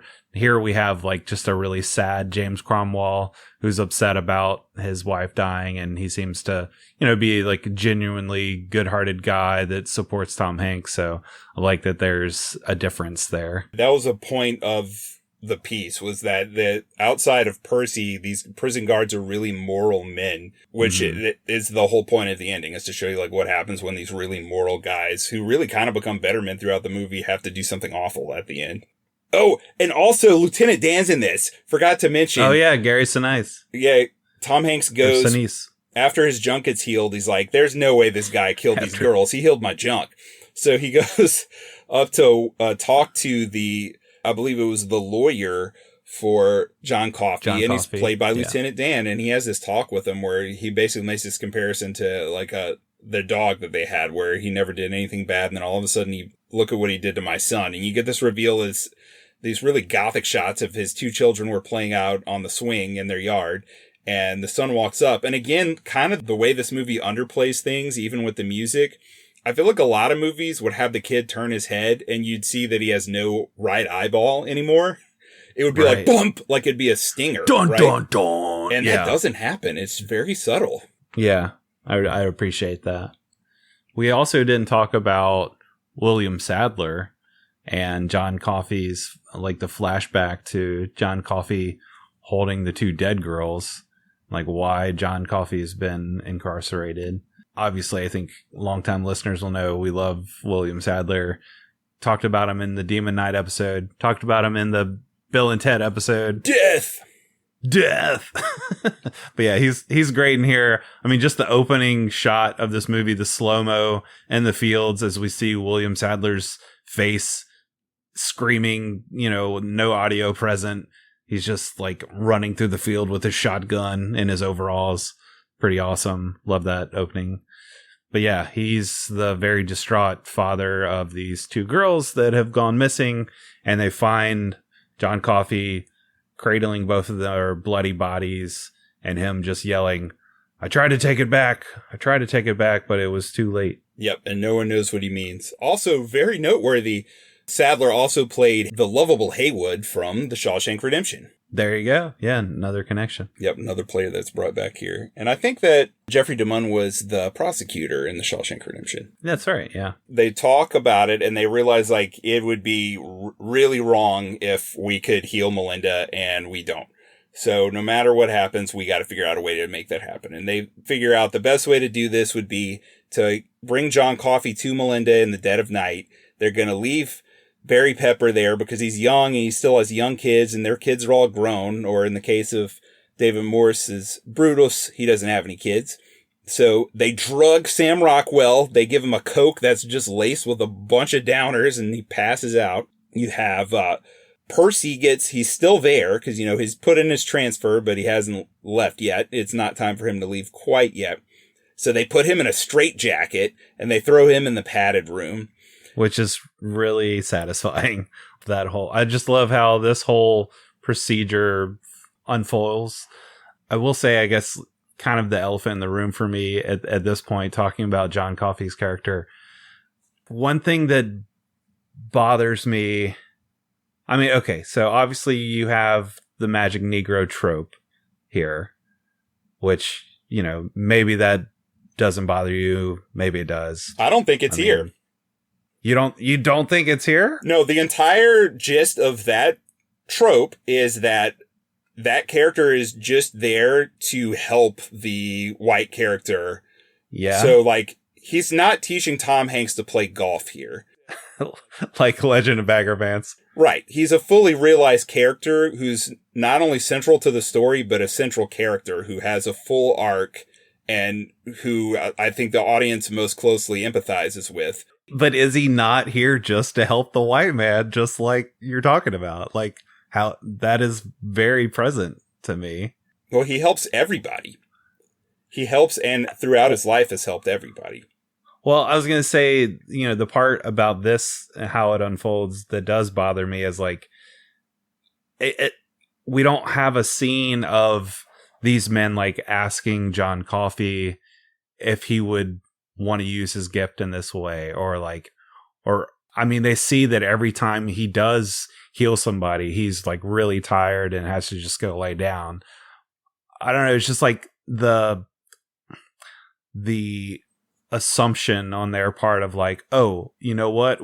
My good friend, his wife is sick. Let's get this guy. Let's use this guy to heal her. Like, there's no real like conversation about like, hey, John, do you want to do this? So I don't know that. Did you miss the part where John said that before they could even talk to him about it, that he wanted to go see the lady? He anticipates it. Yeah. Like, it's something that he wanted to do. And we've seen later that when something serious is going on, they want to have a conversation with him about it. And he also anticipates that conversation and tells them we don't even need to have that conversation, just like they didn't have to have this one. But the other one has a lot more finality. I find a good bit of all that a little problematic, but... Did you just say problematic, you bastard? It is. Yeah, yes, I did. I did say that word, and that is how I feel. So thank you very much. I mean, all that feels like a little, it's just tainted a little bit, a little icky, but overall it doesn't derail the movie for me. It's just, if he was white, would you be fine with everything that happens in the movie? I mean, it wouldn't have the same kind of like cultural baggage that the Magic Negro trope does have. Who gives that baggage though? Someone noticed that in Bagger Vance, the black character in the movie doesn't function as anything but an assistant to the white character. So that person invented that trope based on something that happens in another movie. It doesn't happen in this movie. You have a character that's full of depth here. So who cares what color he is? Like when they made the movie, they explicitly said, and I think Michael Clark Duncan will go along with this in the film, but we can't ask him because he's dead, that race wasn't the point here. The only time that race comes into play as part of the story, him being like an enormous 6'9" black man holding the two girls, kind of takes away like any defense that he could possibly mount. Like he's immediately rendered guilty, but I don't think the race comes into play at all for the rest of the movie. This guy is such a simpleton. He can't defend himself. And I know that King had said as much, like when there was criticisms there that, the only reason he made him black was to think realistically, how would he get the death penalty for what he did? And like for the place that it's set in and for the time period, like, yeah, if he's black, then it's more likely that he would have gotten the death penalty at that time. I'm not trying to see this through like some PC lens or whatever. It's just, it's more of just like the awareness of like, okay,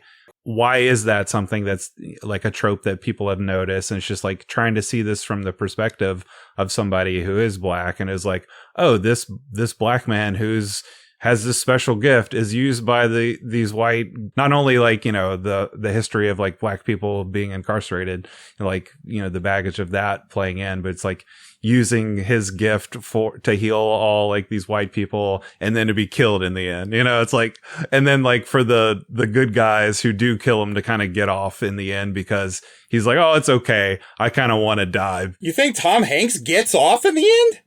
Okay. Yeah. There's added layers to him like not getting off in the end, but at least the moral dilemma of like, I really don't want to kill one of God's miracles. Oh, don't worry about it. I everything sucks and I kind of want to die anyway. Like it's an easy out in that regard, at least. All right. Well, you said your piece. I disagree with you 100%.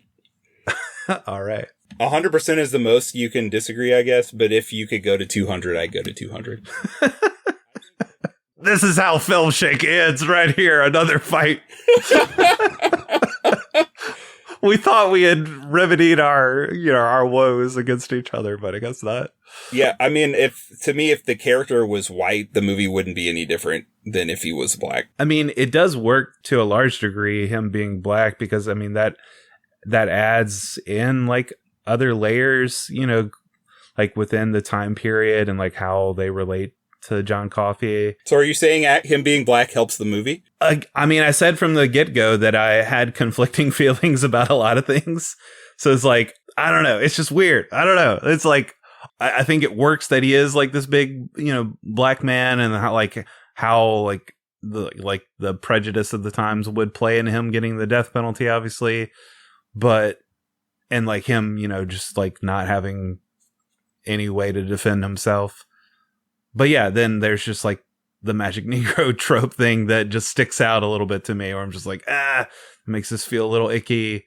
But like I said, it doesn't like totally derail everything for me. And I think like for the large part, like things in this story are like well executed and work. It's just like, I don't know. You know what? The reason that you stated are the same reason that I don't like Christopher Nolan's Prestige, because of the magical honky. The magical honky. Yeah, the magical honky trope. I just can't get past the magical honky trope in the Prestige, so that movie sucks. I didn't say this movie sucks. I just said I found that aspect of It's it problematic. to be unsettling. Yeah. Every time that someone has magical, like The Sixth Sense. You yourself are the anti-magic realism person, so you should hate this most of all, right? I can't get over The Sixth Sense. Like, Haley Joel Osment is so good, but I can't get over the magical honky kid trope. Just the cracker kid, magical cracker kid. Can't get over it. Can't get over it. Sorry. Nah, I think that's silly. I mean, but if you know what, do you feel that way? You feel that way. Yep. Groovy. Well, what did you think? Okay, so he asked if they're going to go see the woman. So there are a few things here that start adding some depth to just like what his character might be. First of all, they go outside, and there are a couple things here that are different from the book. One thing is that in the book, he sees the electric chair because they have to go through that room, and he can feel the souls of everyone who is ever electrocuted in it. And it's a really powerful moment, which they cut from here. I think probably so that when he sees the chair when he gets executed, that it's more of a shock. You know, that moment is more a moment unto itself. Yeah. So I get why they removed that, but that is something that's cool in the book there. But he gets outside and looks up and sees the stars. And there's something about the way that he notices Cassiopeia that just feels really ancient. Like, this guy was alive when people only had stars to navigate by. Yeah, that is a really touching moment. This whole scene of them sneaking through the woods and like when he picks up the leaves and smells them. I mean, all that makes sense in the fact that he's been in prison for however long, and now he's like getting to see the stars for the first time in a while and getting to like smell the leaves and everything. But like you said, yeah, there's almost like this mythic quality about it too, which is, I don't know, it's a nice touch. Yes, and I like the childlike innocence there where he's like picking up and smelling the leaves, and he's like passing them to the guards. Like, he's like, smell this. Like, the look on his face there, it's so like pure and innocent. I love the look on Tom Hanks and David Moore's face, how like, there's like, huh? But they also like, at this point, they're just like, go along with it. They are open. They're more open to like his sense of wonder, his sense of magic or whatever. Yeah. And you got the beautiful Thomas Newman score as the fireflies start swirling around them, almost like he's like brought these fireflies to life around them. It's really magical, Jordan. I love this scene. You love the magic. Yeah. And they get to the house, and James Cromwell comes out. He's like, what are you doing out here? He's got a shotgun. Yeah, he's ready to go. And then you hear Patricia Clarkson talking in the background, and he's told them like she started to use like profanity. It's like words I don't know how she would even learn. And this is another change in the book. And I don't know how I feel about this. Like, all the changes I feel positive about. I guess long term it would have been maybe too much to add this in. But in the book, King kind of makes it to where it's more than just the tumor. It's like a spiritual battle here. Like, it's not just that she has this tumor in her mind. There's like some demonic force there as well that's transformed her. Because she says some really foul stuff to him in the book that's not here. Like, some extremely foul stuff. And if you want to get into race stuff, she says some racially charged stuff too. And it's not in the movie, but it's way more of like a spiritual battle in the book than it is here. Yeah, I mean, you definitely get that vibe to a degree here. Yeah, it's still there. Yeah, it's still there. And I like this whole build up to them outside the house. You hear this kind of demonic yelling from her in her bed, and the kind of slow ascent up the stairs, and John Coffey like pushing aside James Cromwell and like, you just be quiet now. And then just going into her room, you know, because it just builds this anticipation of like, what are we about to get into now? I think this is really well done. But yeah, maybe they could have gone a little bit more extreme. It sounds like, yeah, I'm imagining King wrote some really foul stuff, but it's pretty tame here. You know, I think she says like, God damn it. And that's like the only curse word I can remember her saying. Right as he's getting close to her and she sees him, she makes like this real evil face and she calls him a pig fuck. I think that's the worst thing she says. Yeah. I'm kind of into how it's more understated here because it fits the tone of the rest of the movie. Yeah. A lot of this is understated. So I also like that when his presence like actually interacts with hers, once he like gets past that line of defense, like she immediately softens. And again, like adding to like the myth around him and how old he might be.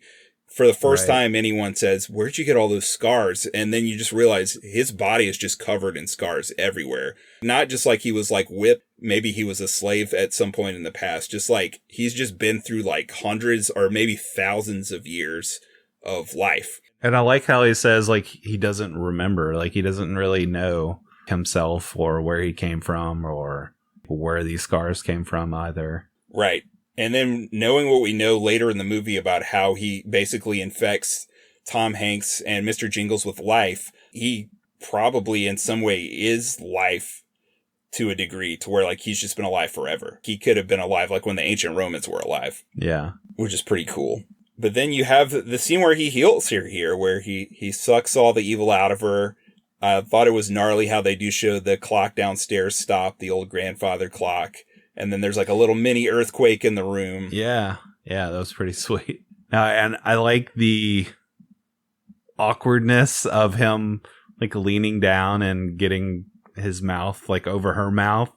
And her husband's right there. And, you know, he's this giant black man. And it's just all not comfortable for old James Cromwell, I'm sure. But yeah, it's just like this otherworldly force. You got to go along with it. I'm gonna suck them flies out of you, lady. I love how he kisses her above the eye, like where the tumor probably is. Ah, yeah. First. That's true. And then he brings his mouth over hers, and then he sucks the flies out, but he doesn't spit them back out. But you do get this beautiful moment where he's like on his knees, like coughing, and they're like, wait, why didn't he cough the flies out? And finally, Tom Hanks is like, why don't you stand up and talk to the lady for a second? And she looks like he's taken like age off of her. Like Patricia Clarkson, like suddenly looks like 20 years younger. She's totally healed. She doesn't know what happened, but yeah. Oh man, that same year, she's in that really goofy romantic comedy that I told you about with the Miracle Crab. Oh yeah. What's it called? It's like Irresistible with Sarah Michelle Gellar as the chef who has a miracle crab. Yeah, the movie's called Simply Irresistible. Yeah, she has a magic crab who at one point wears a top hat. But man, if you're a fan of Patricia Clarkson's beauty, there's a moment near the end of the film where the dance that everyone is at gets turned into like a 1950s style dance. And she gets turned into like a 50s bombshell.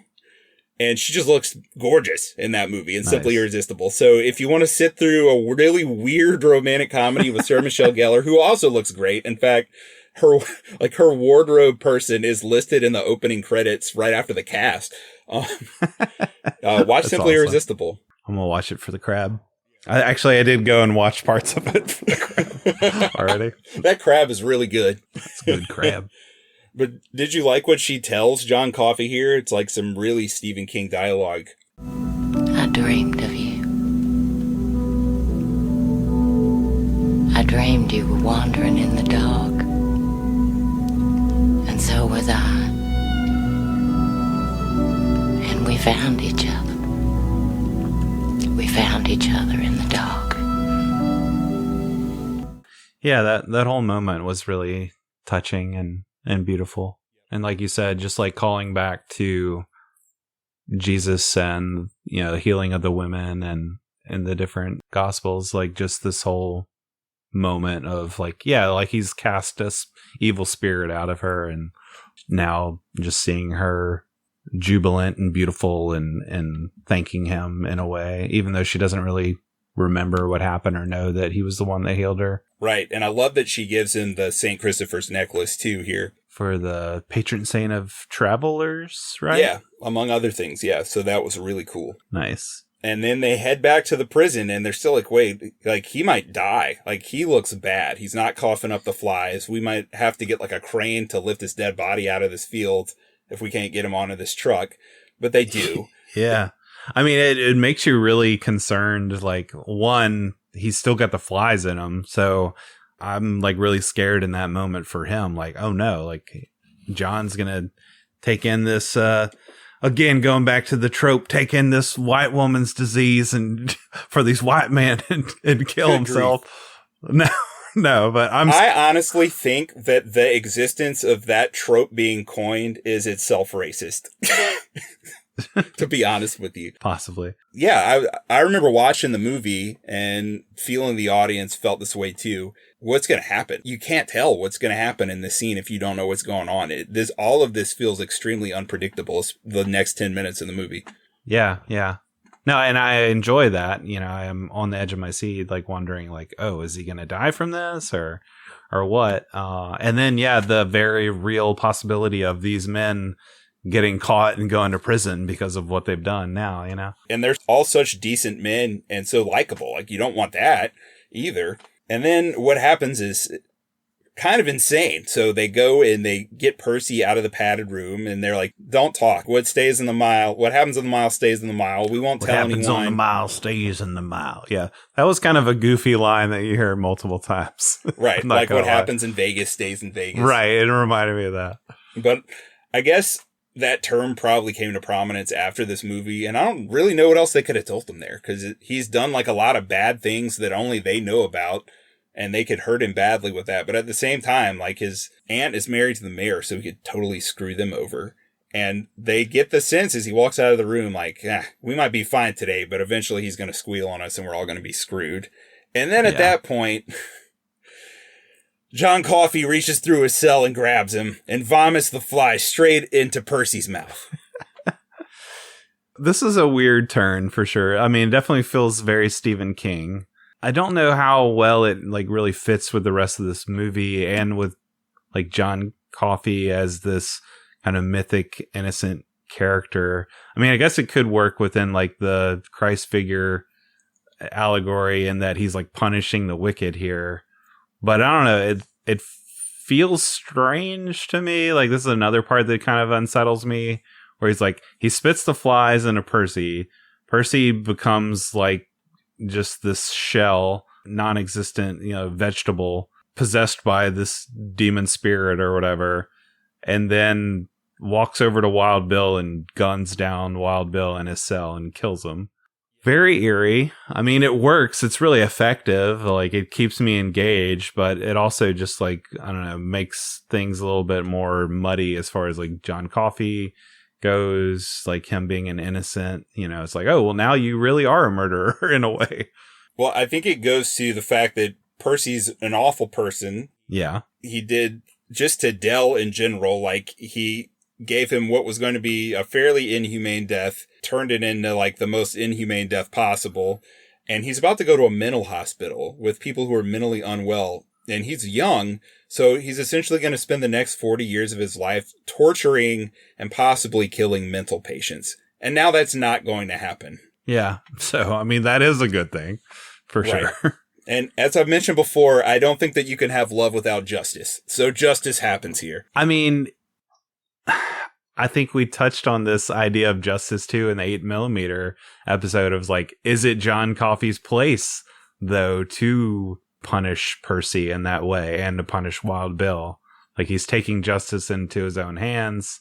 He's the vigilante of Nick Cage, like we talked about there, going outside of the law, taking it in his own hands. And to me, yeah, that kind of muddies his innocence. But I guess if you believe in, did we talk about an 8mm? We talked about like yeah, we did, the objective justice, you know, like objectively this is just that he would punish these men, like, you know, nobody else is gonna do it. So yeah, there's a key difference here, and it's that Nick Cage's character in 8mm, as much as I think he was justified, he was also not an ancient angelic being with a completely different moral code than humanity. Right. He's like, I transcend this moral code, so I'll do whatever I want, basically.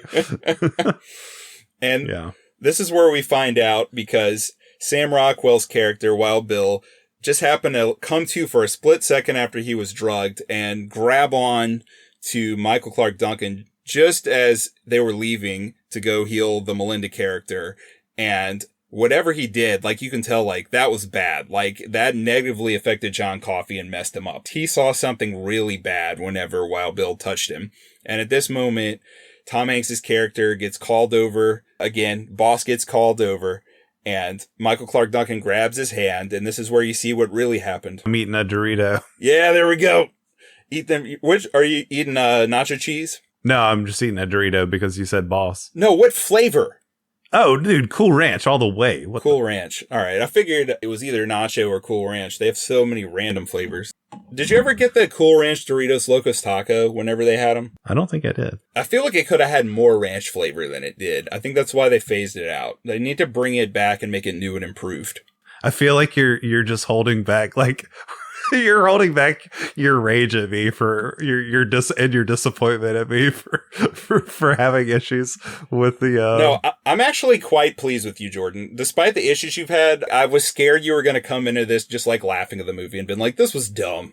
This None of this movie worked." sucked. Yeah, and you at least didn't do that. I set my expectations really low, and you didn't go down there. So I'm I'm actually not that mad. This didn't have boobs in it. It actually has boobs for a second because whenever they throw Percy into the little locker, into the padded cell, he's reading like a mental hospital manual, but then when they pull it aside, they reveal he's got like a little like nudie mag on the inside with drawn pictures. Yeah. It's like Loretta Lead Pipe or something like that. Frank Darabont's like, this will have to do. Hope this is enough for Jordan. It's not no Rita Hayworth, but this will have to do. That's as close as you get. Or I guess Patricia Clarkson. Yep. Yeah, so he grabs Paul Edgecombe's hand, and obviously this is Filmshake. I'm going to call him Tom Hanks. I'm going to call him Paul Edgecombe. That's just the kind of professional level that we like to maintain here. You know the character's name. That's pretty step good. Above. It's a step above. I'll do another Filmshake thing and go on a random tangent that has nothing to do with anything. The production designer for this movie, Terrence Marsh. Amazing production value in this movie. Jordan, he also did Clear and Present Danger. Oh, nice. One of your faves. And Shawshank Redemption, too. Yeah. In the same year. Shawshank and Clear and Present Danger, he did the production design in the same year. That's amazing. Terrence Marsh, legend. You knew that guy's name, too. Yeah, that's right. Saying people's real names. Anyway, yeah. Tom Hanks touches Michael Clark, sees Sam Rockwell's past with William Sadler and the little girls. He was really the killer, and now Tom Hanks knows. This was a really chilly reveal in the theater where he calls the girls into the house to eat, and you've seen like these little shots of someone painting a fence red where it looks like blood dripping, and the camera pans over to Sam Rockwell's evil smiling face. And I remember that giving me chills back when I was 18 watching this in the theater. Been 18 for a week. And his nasty teeth. Yeah, I'm looking at nasty teeth Sam Rockwell. Like, wow, this is adulthood. This is what life has to hold for you. I can legally fight in a war and smoke cigarettes, and here I am looking at Sam Rockwell wearing fake zits and fake teeth. Yeah, the way that whole flashback is shot, I think they shot it in like a lower speed or something to make the film look more dreamlike, and it just is very eerie, and you get more William Sadler, which is always good. But yeah, you see that it was Sam Rockwell who snuck in, and there's like twins basically, and he's like, if you scream, I'm gonna kill her, and if you make a noise, I'm gonna kill your sister. He kill them with they love. They love each other. Now you see how it is. That's the way it is every day. That's the way it is all over the world. That's actually what old Tom Hanks, the dialogue, I guess, that he hears like in his nightmare that we hear a little bit of in the very beginning of the movie and later on too. Yeah, like he could never move past it, and he's stuck hearing that in his dreams forever. It's pretty rough. And at this moment, that's when he realizes, like, okay, like I thought that he was probably innocent, but now I know he's innocent, and now I'm gonna have to put an innocent man to death. So you get another scene, you have a few where he's sitting at his kitchen table in his house. Again, this incredible production value where it looks like it is 1935, and he's sitting in a house in 1935.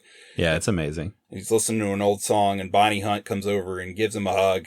And he's like, what do I do? And she says, why don't you ask him what he wants you to do? Which I appreciate. Which Jordan appreciates. And they have a conversation. And it's really sad. Yeah. It's incredibly sad. I do really appreciate it. I like the moral dilemma that Tom Hanks has here where he's like, and he tells Bonnie Hunt, where he's like, for the first time, I've put a lot of men to death, but first time I feel in danger of damnation. It's like, I'm going to kill like one of God's miracles. And I also appreciate the John Coffey, like this idea of his character that he feels so much intense empathy for everything and everyone around him. And he has like such a strong sense of the evil in the world that he just kind of wants to be put out of his misery at this point. Yeah, because again, for all we know, he's been living this for thousands of years. Right. And then at the same time, that, to bring that word back, that does feel a little problematic or convenient. Damn it. For Tom Hanks's character. Because it's like, he has this moral dilemma. I'm going to kill, like, this innocent man. But then the innocent man is like, it's all good. I want to die. So it just feels a little too convenient in that way as like a narrative device to let the story move along and let Tom Hanks do his job and kill this guy. Because I'm sitting there like, why don't you just fucking let him go? And of course, he does bring up that argument of like, do you want us to let you go and see how far you get? But, it's just like John Coffey being like, nah, it's all good. Yeah, I think that the last 5 minutes of this movie shows you that he gets off the worst because of what happens here. I don't think that he gets off easy with the decision in the long run at all. I think it's worse for him that he has to do this. Right. And it's worse for the plot too. I'm just like, you really should just like let him go and try and help him escape. Why not? He doesn't want it. And I think when you rewatch the movie and you see him sobbing in his room throughout the movie, you start to realize, especially after the Dell execution, he literally feels the execution through Dell to where like electricity is permeating his body. And he's holding Mr. Jingles and like zaps Mr. Jingles basically where Mr. Jingles runs away. Right. Like he doesn't hurt him, but he's feeling all that. And you have to think, when he says he killed them with their love, he says that's how it is every day all over the world. So then it's like, he's feeling like he's feeling pain. Everything. Yeah. And I do appreciate that. I mean, it does give him motive to want to be put to death at this point too. So like, I don't know. I do find that to be a fascinating character trait of like somebody who can feel that. And it's probably immortal too. Right. It's like I'm not going to die otherwise. Yeah. Right. And it's difficult. Like, I think it's supposed to be extremely difficult because it bothers me too. That he wants to die. It bothers me. I mean, I can't say it doesn't. It does. Darabont said, I do believe that on a thematic level, this movie is about Christ being crucified and the guys who have to crucify him and who have to drive the nails in. But the fascinating thing is, what if the guys who have to drive the nails know what they're doing? And what if they're decent, compassionate men? That's what's so provocative about the story. That's why he wanted to make this. That is an interesting look at it, for sure. I mean, and it is an interesting take on that whole story and like the situation that we are put in with Tom Hanks and David Morse and everybody, like having to do this awful thing, even though they know this man is innocent. And the part that really sells it is whenever the last thing he says, where he says, mostly I'm tired of people being ugly to each other. I'm tired of all the pain I feel and hear in the world every day. There's too much of it. It's like pieces of glass in my head all the time. Can you understand? Yes, John, I think I can. When he says that, you're seeing Hanks's face, and Hanks just like winces. He can feel what he's saying, and he immediately tells him like, I understand what you're telling me. So that makes it even more difficult because it's like he understands. Yeah, I mean, it's rough. I mean, it's like that whole dilemma is complicated. And it's tough too because it's obviously a movie that otherwise seems to put a really high value around life. So for this to happen, I think it's supposed to be muddy and difficult and painful and confusing. And Darabont's kind of a bastard. Yeah, I mean, like you said, it's like going from the hopeful Shawshank, that like kind of quintessential cathartic ending there, to this, to what it sounds like The Mist being total nihilism. So yeah, it's an interesting progression for him, for sure. It's funny because an interviewer, it was creative screenwriting that interviewed him. And the guy called it an interview. He says it's basically the anti-Shawshank. And Darabont got upset and he said, it's not the anti-Shawshank. I don't agree because everybody's humanity rises to the surface. That's a measure of a great story, he said. There's a haunting and melancholy quality to the story. So I agree, but man, it is bleak. Like, it's really bleak. Like, I get what he's saying because I think there's a difference here where in Shawshank, like, not all the guards, but like the people in charge of the prison are all awful, right? And in here, they're all decent people. Yeah. It's not just like a nihilistic film, but the rest of this movie is so damn bleak. Yeah. It's so bleak. Well, bring us on out. Right. So you just basically have like mounting pain and sadness where like people in the theater are starting to sniffle, Jordan. It's like starts with some sniffles because he wants to see a picture show. He's never seen a movie. That's like his dying wish. Like, I want to watch a movie. So they take him to a movie and it's Top Hat. You know, they're playing it in the auditorium and he's watching the movie and you have Fred Astaire and Ginger Rogers dancing around and singing the I'm in Heaven song.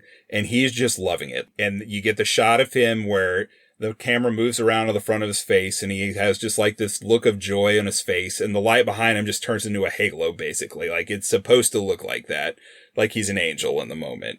And he's calling the characters on the screen angels, like they look like angels. So already, like, that's really sad.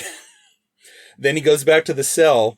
And then I think this also goes to like the Christ comparisons here because Hanks has to take the medal of St. Christopher off of him because he can't wear it in the electric chair. But it feels like he's like stripping him of his divinity here almost.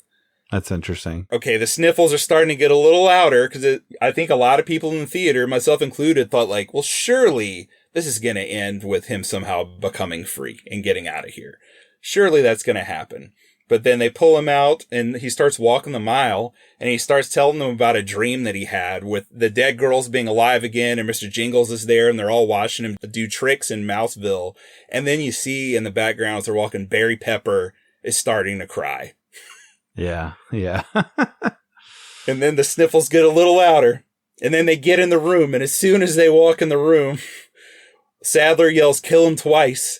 And then he's like, everybody in here hates me. And because I can feel everyone's feelings, it's like bees are stinging my entire body. And then that makes it worse. They kind of calm. They're like, well, just David Morse tells them, like, we don't hate you. Like, feel our feelings right now. We don't hate you. And there's no music, Jordan. Like, there's no Thomas Newman music here at all. Again, going back to things being understated, like they really could have hammed it up here, but really well done that they pulled back. And then you see Barry Pepper's character is sobbing now. He's just all out sobbing. And Tom Hanks tells him to wipe his eyes, stand up and wipe your eyes. And at this point, it's more than sniffles. Like, you're starting to hear like some really loud sniffs and snorts, Jordan. It's getting a little louder in the theater. My eyes are starting to burn. I need to add, I've never cried up until this point. In the first 18 years of my life, I've never cried watching a movie or a TV show or anything. And then they turn the chair on. They're not running electricity through him yet. And the mom says, does it hurt yet? I hope it does. And that makes it worse. And then his last words are, I'm sorry for what I am. Oh, so rough. So rough. That's bad. And I think I feel that's the worst. That was awful. And when he said that, like, I feel like a single tear run down my face. And then it gets even worse. They start to put the mask on him. And then you get a call back to earlier with the first thing he asked when they put him on the mile. Please, Bo. Don't put that thing over my face. Don't put me in the dark. I was afraid of the dark. Because he's scared of the dark. Yeah. That's awful. And then the music starts. Finally. It's like almost like a mercy, but it's not. Because then the music is incredibly sad. So it's worse. I definitely have a tear running down my face. But I'm not making any noise yet. But I'm starting to hear people sob in the theater. People are starting to sob. Mostly women at this point. Starting to sob. And then you have the sponge. And when he puts the sponge on his head, that again has a spiritual element. It's like he's anointing his head in one way, but also It's calling back to the sponge when Jesus was crucified. Yeah. First, the Roman guards offered him a sponge, like, to mock him. Like, it had, like, basically it was like their toilet paper sponge. He wouldn't drink it. And then, like, an empathetic person saw and ran and got a sponge with wine and lifted it up to him, and he did drink it. So it's an allusion to that, I think. And then it gets worse. He starts getting scared and he starts singing the song from Top Hat. I'm in heaven. All he remembers is I'm in heaven, I'm in heaven. And then it's bad. I got tears rolling out of both my eyes. And now there's some men who are starting to audibly sob in the movie. And I can hear Adrian next to me sniffling. He's sniffling. And then Hanks can't say roll on two. He can't do it. He can't do it, man. It's too rough. He can't. Why'd you do this to us, Nick? Why'd we go here? And then Barry Pepper now is just completely sobbing and not covering it up. He can't wipe his tears away. He is just bawling. And then Brutal has to tell Tom Hanks, like, you got to say it, man. You got to say roll on two. You have to do it. And he still can't. And he walks up to Michael Clark Duncan and he reaches out his hand and he shakes his hand. And damn it, he hears what Michael Clark Duncan is thinking. And it's, He kill them with their love. That's how it is every day, all over the world. and damn it, now Hank starts crying. And then he says roll on two. And everyone in my theater is sobbing. All 200 people, because they used to let that many people in a movie theater before they gave everyone a luxury chair to sit in. You used to be stacked up on top of each other in theater seats. I love your disdain for the luxury chair. Damn it, there used to be way more people all just stacked on top of each other. The good old days. And we can all see each other, and we're just all sobbing together. 200 strangers sobbing in a theater. I have never in my life before or since seen anything like this anywhere ever. And I had never cried in a movie. I was bawling. Adrian was bawling. Everyone in the theater was bawling. Men, women, teenagers, of whom Adrian and I were probably about the only two teenagers there. There might have been a few other ones. Definitely weren't any kids there. We're all just sobbing and bawling. And Hank says roll on two. You see the jolt hit Michael Clark Duncan for about a second, and then the camera's just reaction shots of everyone else. And it's awful. It's so sad. It's so damn sad. And the music is so sad. And then all of a sudden, Hanks is walking into the frame. It's a really brilliant transition shot of him walking over to Michael Clark Duncan's body, which is now dead and lying on a stretcher. Oh, wait, you forget how the light bulbs always, brighten up whenever they do the execution. But there's that amazing shot of Tom Hanks. And what's astounding to me is they don't, like you said, they don't show Michael Clark Duncan in that moment. And the reason for the lights, like, just sparking out and blowing up. And we don't even get like cutaways, the wide shots of like the room showing that happen. It stays on Tom Hanks. And we see that kind of blurred in the background as like the lights just blow up and there's just sparks flying everywhere. And it's like slow motion pretty much. And it's amazing. It is very beautiful. And so, right. And the insane thing is, like, in the 25 years since I saw this in the theater and haven't watched it, in my mind, I'm thinking, like, they showed the whole execution, right? Like, the camera just stayed on Michael Clark Duncan, and you had to watch him without the mask just get electrocuted and watch smoke roll off of him as he slowly dies. And they don't show you that. But in my imagination, over the last 25 years, they did. Well, it's probably more powerful that they don't, right? Like, leaving it to your imagination. Yep. And like I said, Hank suddenly walks into the frame because you've cut to after that. He gets the St. Christopher medal, so it's almost like he's restoring his divinity to him in death. He brings it down, and then you see his poor face, and I mean, he's just like shredded from the electricity. It's really awful. He put the St. Christopher medal on him, and then the music, man, there's just this like one bagpipe note that like rises up, and it's indignant. Look at this. This is awful.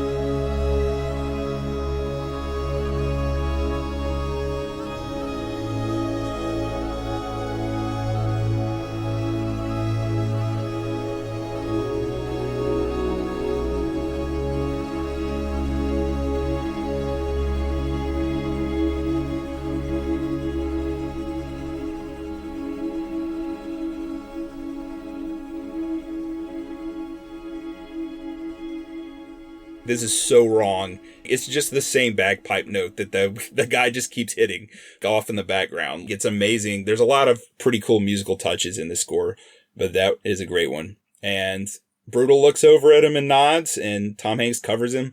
And the voiceover comes back from 2 hours and 40 minutes ago. That's the last we see of young Tom Hanks, right? Right. And honestly, like in the theater, that was a shock. Because it was like, wait, we haven't been in the present this whole movie in 2.5 hours. So if we're going there, then I'm not going to see Tom Hanks or anyone else again. It was such a weird feeling in the theater. Like, I won't see them again. Like, it's over. That's a death. It was a really weird, surreal feeling. I mean, I still feel that way. That is strange. Yeah, it's crazy. It's a really powerful film. It is. You cut to the present and you find that the woman that he's been telling the story to is like, it's a really powerful story, but I don't know if I can believe it. It's a little much. So he takes her out to the shack. If you read the book, there's this character that's basically like a modern day Percy that's been persecuting Tom Hanks, old Tom Hanks. Well, he's not Tom Hanks anymore.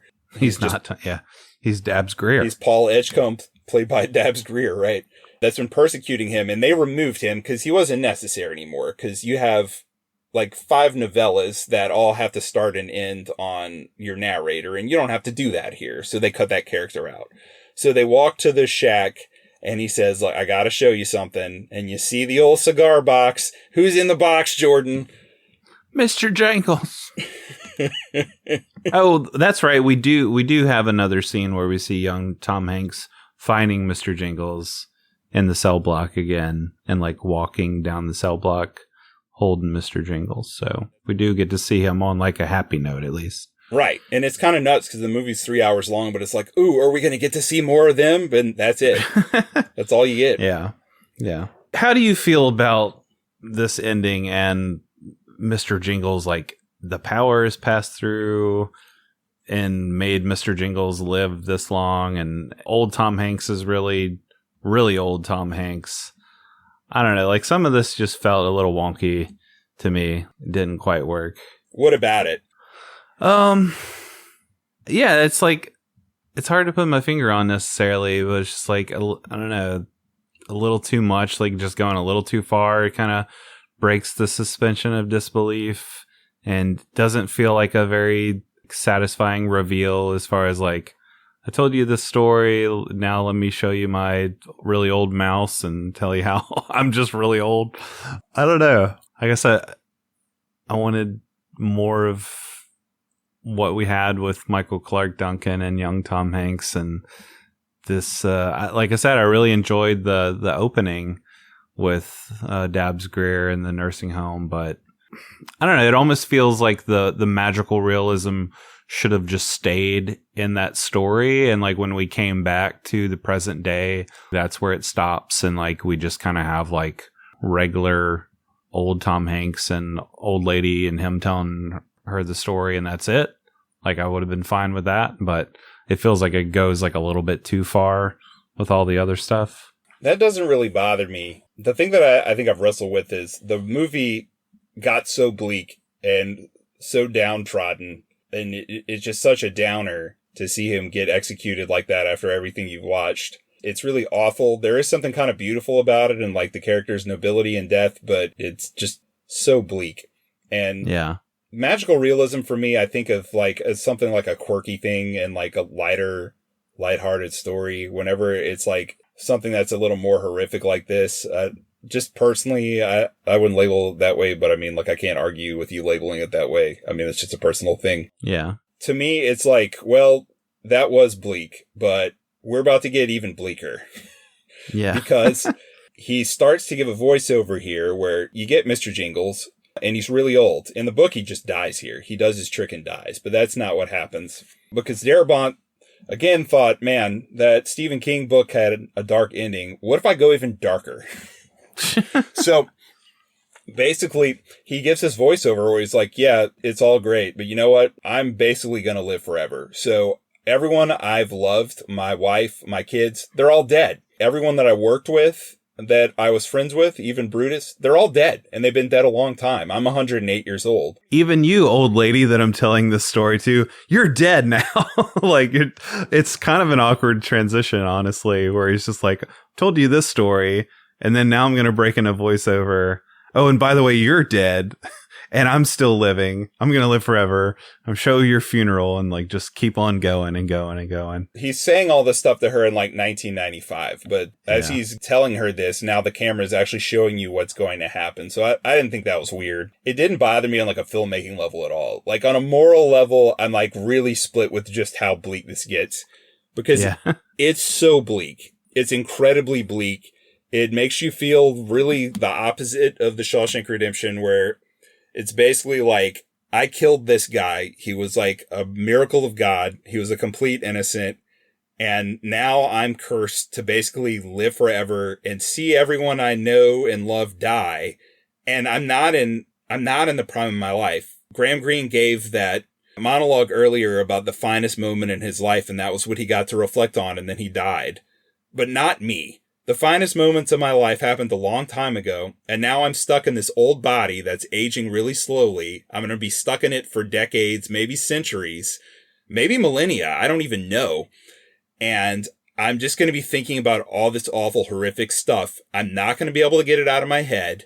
And eventually, finally, after hundreds or thousands of years of that, I'm going to die. And he has the line, we each owe a death. There are no exceptions. But oh God, sometimes the Green Mile seems so long. And in a way, like, your nice joke about it on how this movie is long. So it's funny that that's the end of the movie because it's called the Green Mile. Slide, yeah. Oh God, sometimes it feels so long. Like, yeah, you're right. You're right, Frank Darabont. Fucking 3 hour, 8 minute movie. Right. And if the movie wasn't so well paced, then, you know, they would just be like, it is really long, but the movie's so well paced, it doesn't feel that long. Yeah, it is really well paced. I agree. So then the actual line of this movie is like, man, sometimes life just goes on and on. It's so long and all the joy is sucked out of it. And it's just so bleak. Like the ending is so damn bleak. It's so bleak. That's a hell. It's like he's just living out hell. He is. That's why I don't get why you said that like it's an out that John Coffey wanted to die, because this ends up leading to like the worst possible fate for Tom Hanks's character. Like this is the worst thing that could happen to him. Well, it felt more like an out for the story itself, I guess, of just like, how do we get these good men to kill this guy? Oh, he wants it. All right.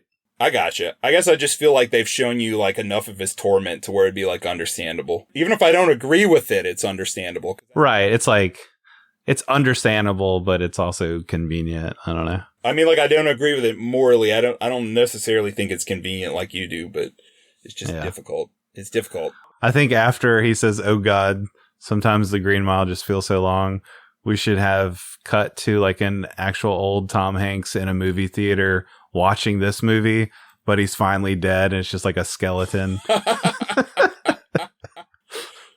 I finally finished this movie. It killed me because it's so damn long. Man, you know what else makes it depressing too is whenever he's talking to Jingles, and Jingles is 64 years old, and I think that the lifespan for a mouse is generally 5 years, so he's already like 10 times older than he should have been, which again makes it seem like, okay, well, Tom Hanks is going to live to be at over 1,000 probably. And Mr. Jingles is in rough shape. Like, he can barely even push the little thing. And Tom Hanks tells him, like, we never made it to Mouseville. I guess this will have to do. And it's like, you're at a nursing home. You're focused on all the horrible things that happen, and you can't move past them. And Mr. Jingles can't even push his little toy anymore. Right. Isn't that the saddest shit where you're like, you're thinking... Because it kind of sets it up in that way, like, oh, I told you this magical story and it was really sad, but let me prove to you that it's real. And you're thinking, you know, once they reveal, oh, Mr. Jingles is really old out here and he gives him the little spool, you're like, oh, he's going to push the spool, you know, but he doesn't. He doesn't push the spool. And you're like, damn, that's sad as shit. It's so uncompromising. That was really like even more than John Coffey's execution. When I watched this back in 1999, that was where I was like, that's just too far. Like, I can't go there. I'm 18 years old and I can't go there. That is too far. You didn't even let the mouse push the spool, you son of a bitch. Yeah, I mean, like that whole last 5 minutes, like everything that happened in it. Because I thought like, okay, well, Mr. Jingles is back. Like, this is going to be a happy ending somehow. Like, everything's going to be okay. And it's not okay. It's not okay in any way at all. I'm just going to live forever in constant torment in hell. Yeah. In an aging old body. It's such a bleak ending. And now that I'm just a couple days from 43 when we're recording this, we're 25 years in the future. It's still really bleak, but I can appreciate it more. Yeah. Yeah. This ending is just so difficult. I find that now, like, I can watch this movie and it's like an old friend. And there's a lot about it I find comforting. It's like an old friend like Mr. Jingles. Yeah, this movie is like my personal Mr. Jingles, for sure. But it still can do its tricks just as well. Ooh, I like it. I like what you did there. Thank you. So, I didn't know what my response to watching this again was going to be. I thought, is this just nothing is going to hit and it's going to feel like a nihilistic mess? And it didn't feel that way. It felt like an incredibly well-made, really powerful movie that is leaving me morally grappling with some really difficult things. And I think it's a masterpiece. I'm going to give this a 10 out of 10. I think this movie's perfect. Oh, wow. Wow. Awesome. I'm glad you enjoyed it so much. Yeah. I think when I set out to watch so many movies this year, I was a little worried. You know, I thought, I've always said this was the best year in cinema, but what if it's not? And when we watched American Beauty, I was really worried, like, damn, that was a cornerstone of the year, and that was garbage. So was I wrong? But I've watched so many other movies that I feel like have proved me right. I really do think this was the best year in cinema. Well, I'm glad that we could go out on a 10 out of 10 for you and help cement that opinion. Sweet. What about you, though? Where are you at on this? With the issues that I had with it, I mean, I do still think this is a really well-made movie. Like, I love the cast. I love the slow build, like all the attention to detail, the depth that we get in all the characters. So, probably give this, like a 4 out of 5. Nice. That's where it sounded like you were at, but I didn't know what you were going to say. So we don't end the year in like a harsh disagreement. No, I mean, it's solid. No harsh disagreements. Movie connection I had was not for this, but it was Patricia Velasquez in Beowulf and the Mummy. That part really is incredible, where he goes through all that trouble to save her life, probably kills 100 men, and then as soon as she's like, wait, you're going to the castle? I'm not going there, I'd rather die. Right. I'd rather run back to these ruffians and them kill me immediately. And I mean, they immediately kill her. It's so funny. It's definitely supposed to be like, funny. It's not even a close up. It's like she's in the distance and she just gets like hacked with an axe or something. And he's like, oh, damn. And then he goes to the castle. I feel like that movie has enough moments like that to where it's an enjoyable watch, even though it's terrible. Oh, yeah, it's so bad. Directed by Graham Baker, by the way, who also directed Alien Nation. I know that a lot of people are fans of that movie. Oh, nice. I have that on my VHS shelf. I haven't watched it yet. There you go. You can put it right next to your double VHS set of The Green Mile. And Beowulf. All right. Well, sir, are you ready for the trivia battle? Hold it! Pop quiz, hotshot! Jordan, I'm so ready, because we are closing out 1999. This year has been insane. Some things happened this year in my personal life I was not expecting or anticipating. I will be living in a different parish. I'm going back home to start off next year, and I'll... Point-Capee, baby. Point-Capee Parish, and I'll be single when I'm there, which is going to be really weird. I feel like we've taken a journey together over these 5 years. We've both had some major life changes. And for me personally, those happened this year. So both gonna be driving trucks. Both gonna be driving trucks around. And man, it was a tough one in a way. But you know, I had my family, my friends. I had you, my friend, in this show, and my faith. And you know what? I had 1999 movies because I just stuffed those down my throat. That's right. Like a big piece of French bread slathered in butter, and it helped sustain me. So I'm really thankful for that. But we're done with 99 once this year's over. We're doing my dream. It was your idea, but I had a dream once. The 90s were so great. What if at the end of 1999, when I thought Y2K was going to hit, I just got sent back to January 1st, 1990?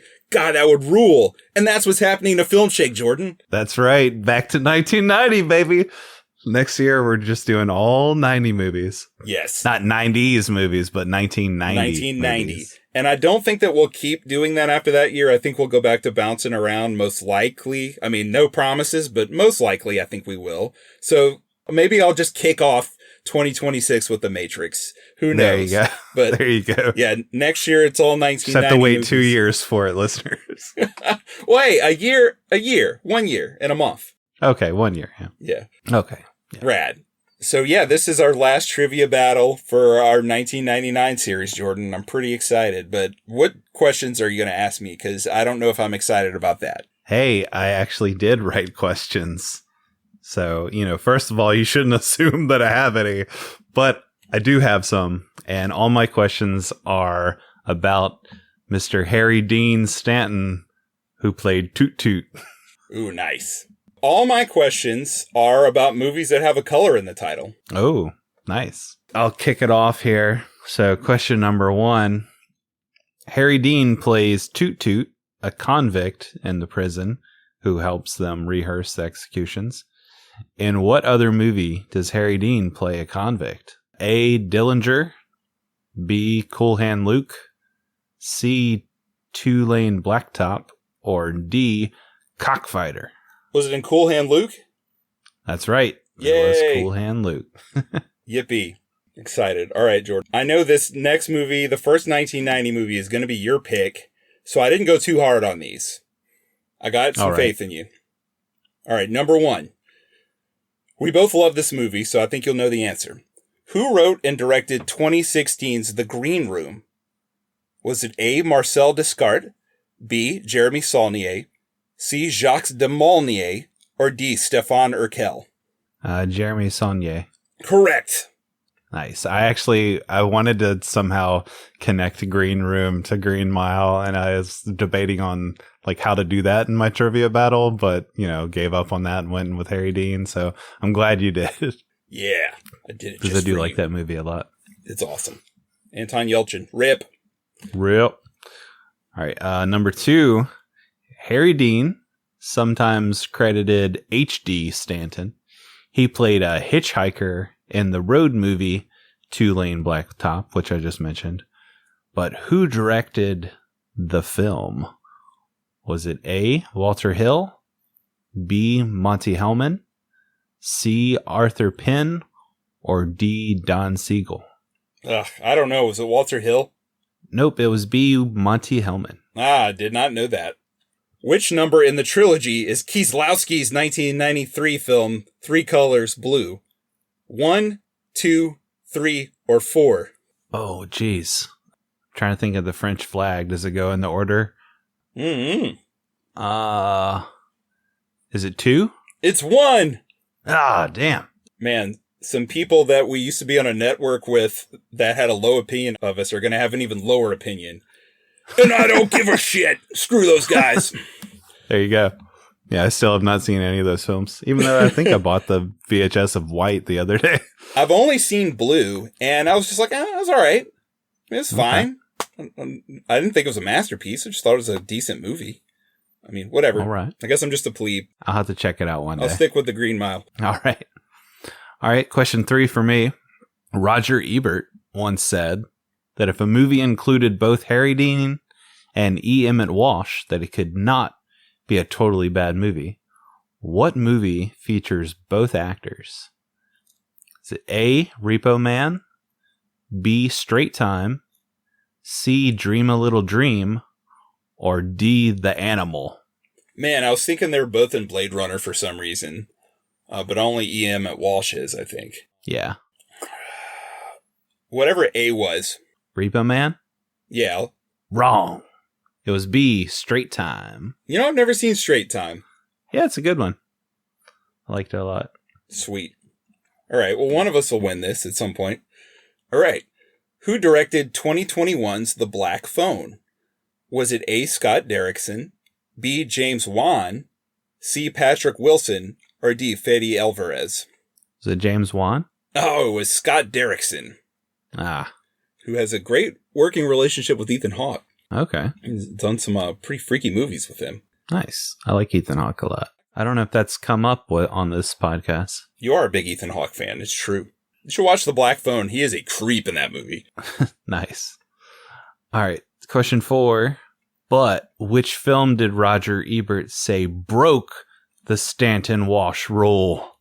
Was it A. Pretty in Pink, B, Dream a Little Dream, C, The Last Temptation of Christ, or D, Wild at Heart?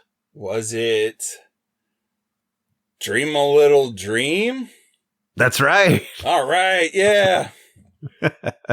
The Corey Feldman joint. Gotcha. Well, I've seen 2 out of 4, and I knew it wasn't in that 2, so it was between that and one other. All right.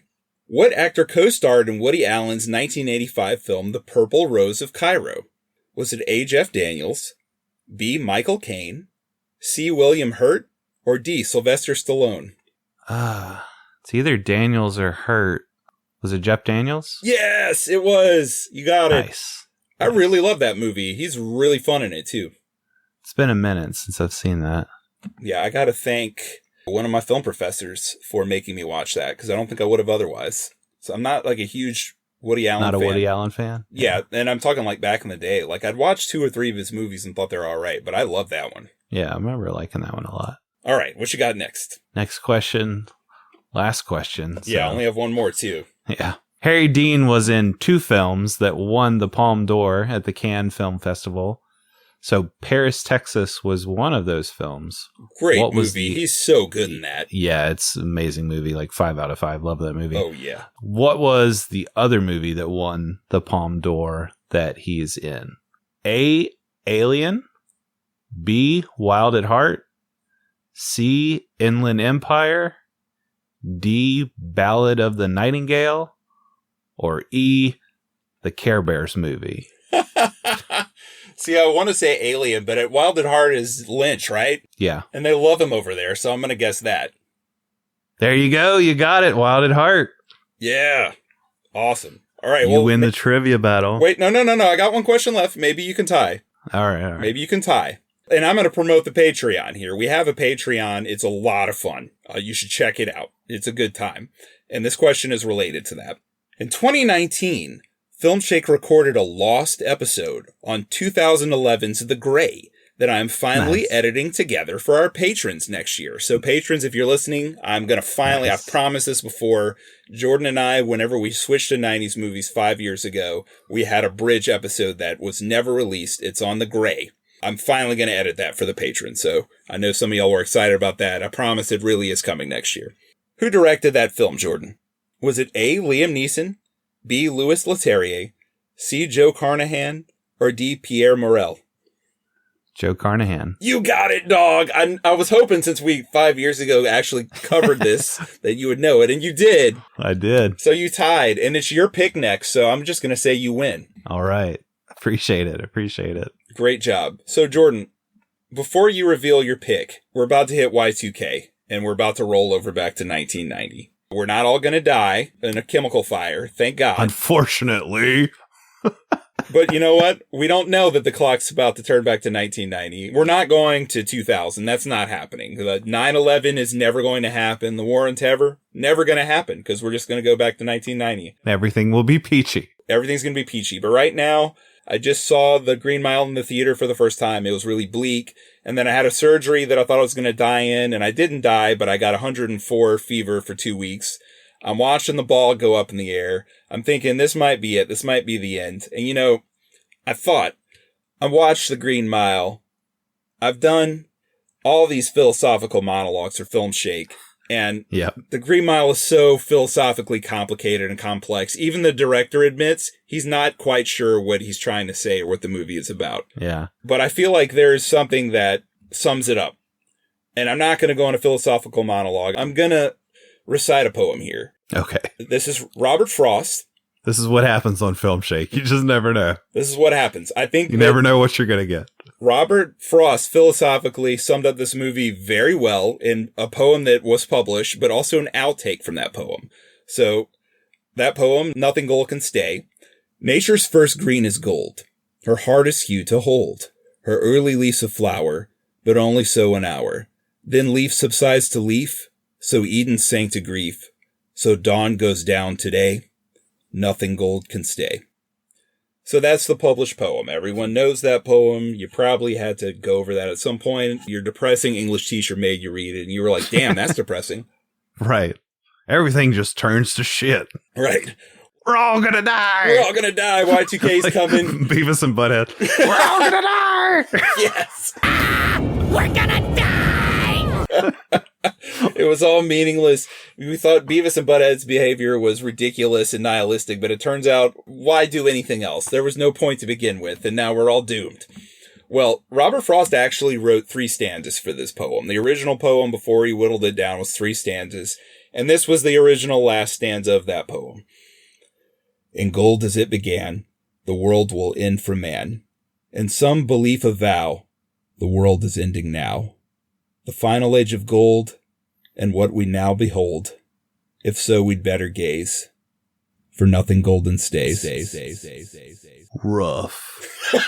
I feel like that sums up the Green Mile about as good as you can. There's no philosophical monologue I could give that could sum it up better than Robert Frost did way before the movie ever came out. You said gays.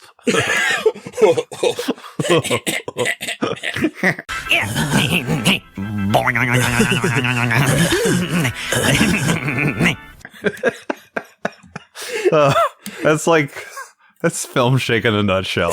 You listing off some deep philosophical monologue or reading a poem, and me just being a stupid dumbass. You know what's amazing? We're about to go back to 1990, and we get to live the 90s all over again, Jordan. So Beavis and Butthead is just about to come out. We get to enjoy years of it. That's right. So going back to the beautiful beginning of the 90s in 1990, I just feel like where better else could we start than with the Teenage Mutant Ninja Turtles? Oh, yes. Yes. Just quintessential childhood, beautiful innocence, pizza, mutant turtles, Shredder. What else do you need from early 90s than that? So that's my pick for next time. And for the punishment, I know you've seen this film. I haven't. Part of me was like, well, should we do the sequel? Because sometimes we do the sequel with it. And nah, let's stick with our rule of picking just 1990 movies. So this is a movie I haven't seen, but I feel like would kind of pair well in the goofy lightheartedness and the green mask makeup of the turtles. And that's going to be 1990s Space Invaders. Nice. Man, I love this movie so much when I was a kid, but it wasn't reviewed well. I'm scared it's actually terrible. Well, the plot of this that I read earlier is dim-witted Martians come to Earth accidentally in like a small Illinois town when Orson Welles' War of the Worlds is being broadcast over the radio, which sounds, really goofy and stupid and fun. So I feel like the goofy, stupid fun will pair well with the Teenage Mutant Ninja Turtles gnarliness. You know, I saw Space Invaders in the theater, Jordan. That's awesome. And then I had a tape recorded off a TV that had Raiders of the Lost Ark, Back to the Future 2, and Space Invaders. Hell yeah. It was awesome. You still have that tape? Oh, yeah. Yeah. I'm digging it out when I get back to Glenn. Nice. You should watch this on your tape. Yes, I should. Maybe I will. When we come back in January. You know, Jordan, before you do the outro, one last bleak note. Thomas Newman's score for The Green Mile, when it hits after the movie, I'll never forget that feeling of like, it's just like what Tom Hanks said after his groin got healed by John Coffey. I think everyone's thought was, What did you just do to me? When the music comes up, that's what it feels like. And if you get the soundtrack score, it has the end credits music, but then it stops before the last 30 seconds. Jordan, the last 30 seconds of the music at the end credits of The Green Mile are like the bleakest, most uncertain notes I've ever heard combined together. It somehow ends on an even bleaker note than anything happened before. And I'm going to play that, listeners. You just listen after this. I'm going to play that later whenever we've done talking and the music's closing out the episode so you can just hear how bleak it is. Because you know what? This is the last 1999 episode. I'm going to pretend like this is the end of the world. And then in January, we'll come back. That's right. We'll be reborn. That's right. Which, unfortunately didn't happen to John Coffey. Unfortunately. We didn't complete the Christ metaphor there. No. I don't know what you were doing, Frank Darabont. You just totally screwed up the allegory. Well, he lived on in the heart of Paul Edgecombe, who unfortunately had to live on forever. Live on forever with the doom and misery of his guilt for killing the miracle of God. You know what's crazy is he mentions making it through another century, which means he had to live through Y2K, and then was like, oh, well, I guess it's not that bad. Then 9/11 happened and everything else happened. Hey. Okay, yeah, we're ended on a high note here. You're dipping back into the bleakness. I can't let 1999 go, Jordan. We're going back to 1990. We could forget all this bad shit happened. I can't let it go. Take me back to 1990, Jordan. You're not going to die of your cyst. Everything's going to be okay. Be reborn children. Yes, I want a Game Boy for Christmas. There you go. All right. Well, thank you guys for listening. Hope you've enjoyed this year of Filmshake with 1999 movies. I know I have, and I'm really excited about what's coming next. So we'll hope you'll keep listening, keep following us along for the ride. Join us at the beginning of the decade. We don't have to end things here. So if you heard Nick mention earlier, we do have a Patreon. So Nick's been doing a great job of doing some listener requests there with some special episodes for them for whatever they want to hear. That's really great. Check us out on there at patreon.com/filmshake. And if you want to reach out to us, you can find us on Twitter at 90s Movies Pod or Facebook. You can always email us at filmshakepodcast@gmail.com. And thanks for listening. And as always, we'll catch you next time for more Filmshake. Take it easy.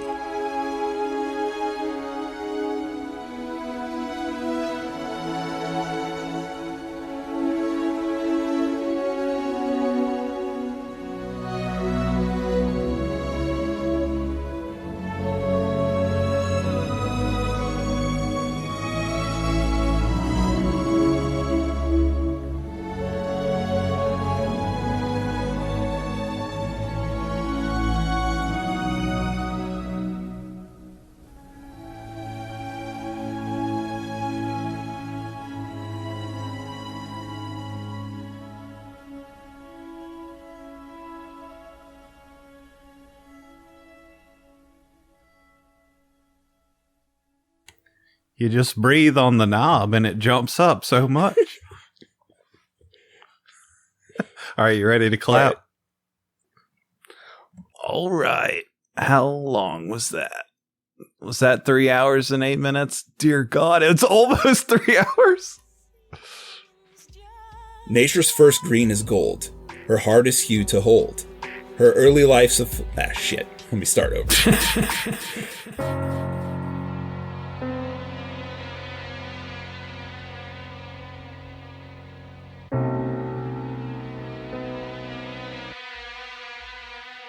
I feel so cold. All hookers and gin.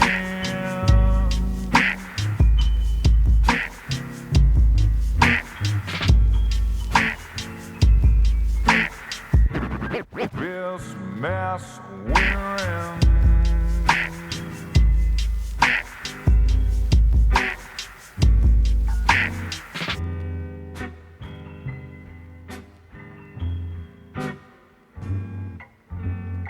Welcome to 1990.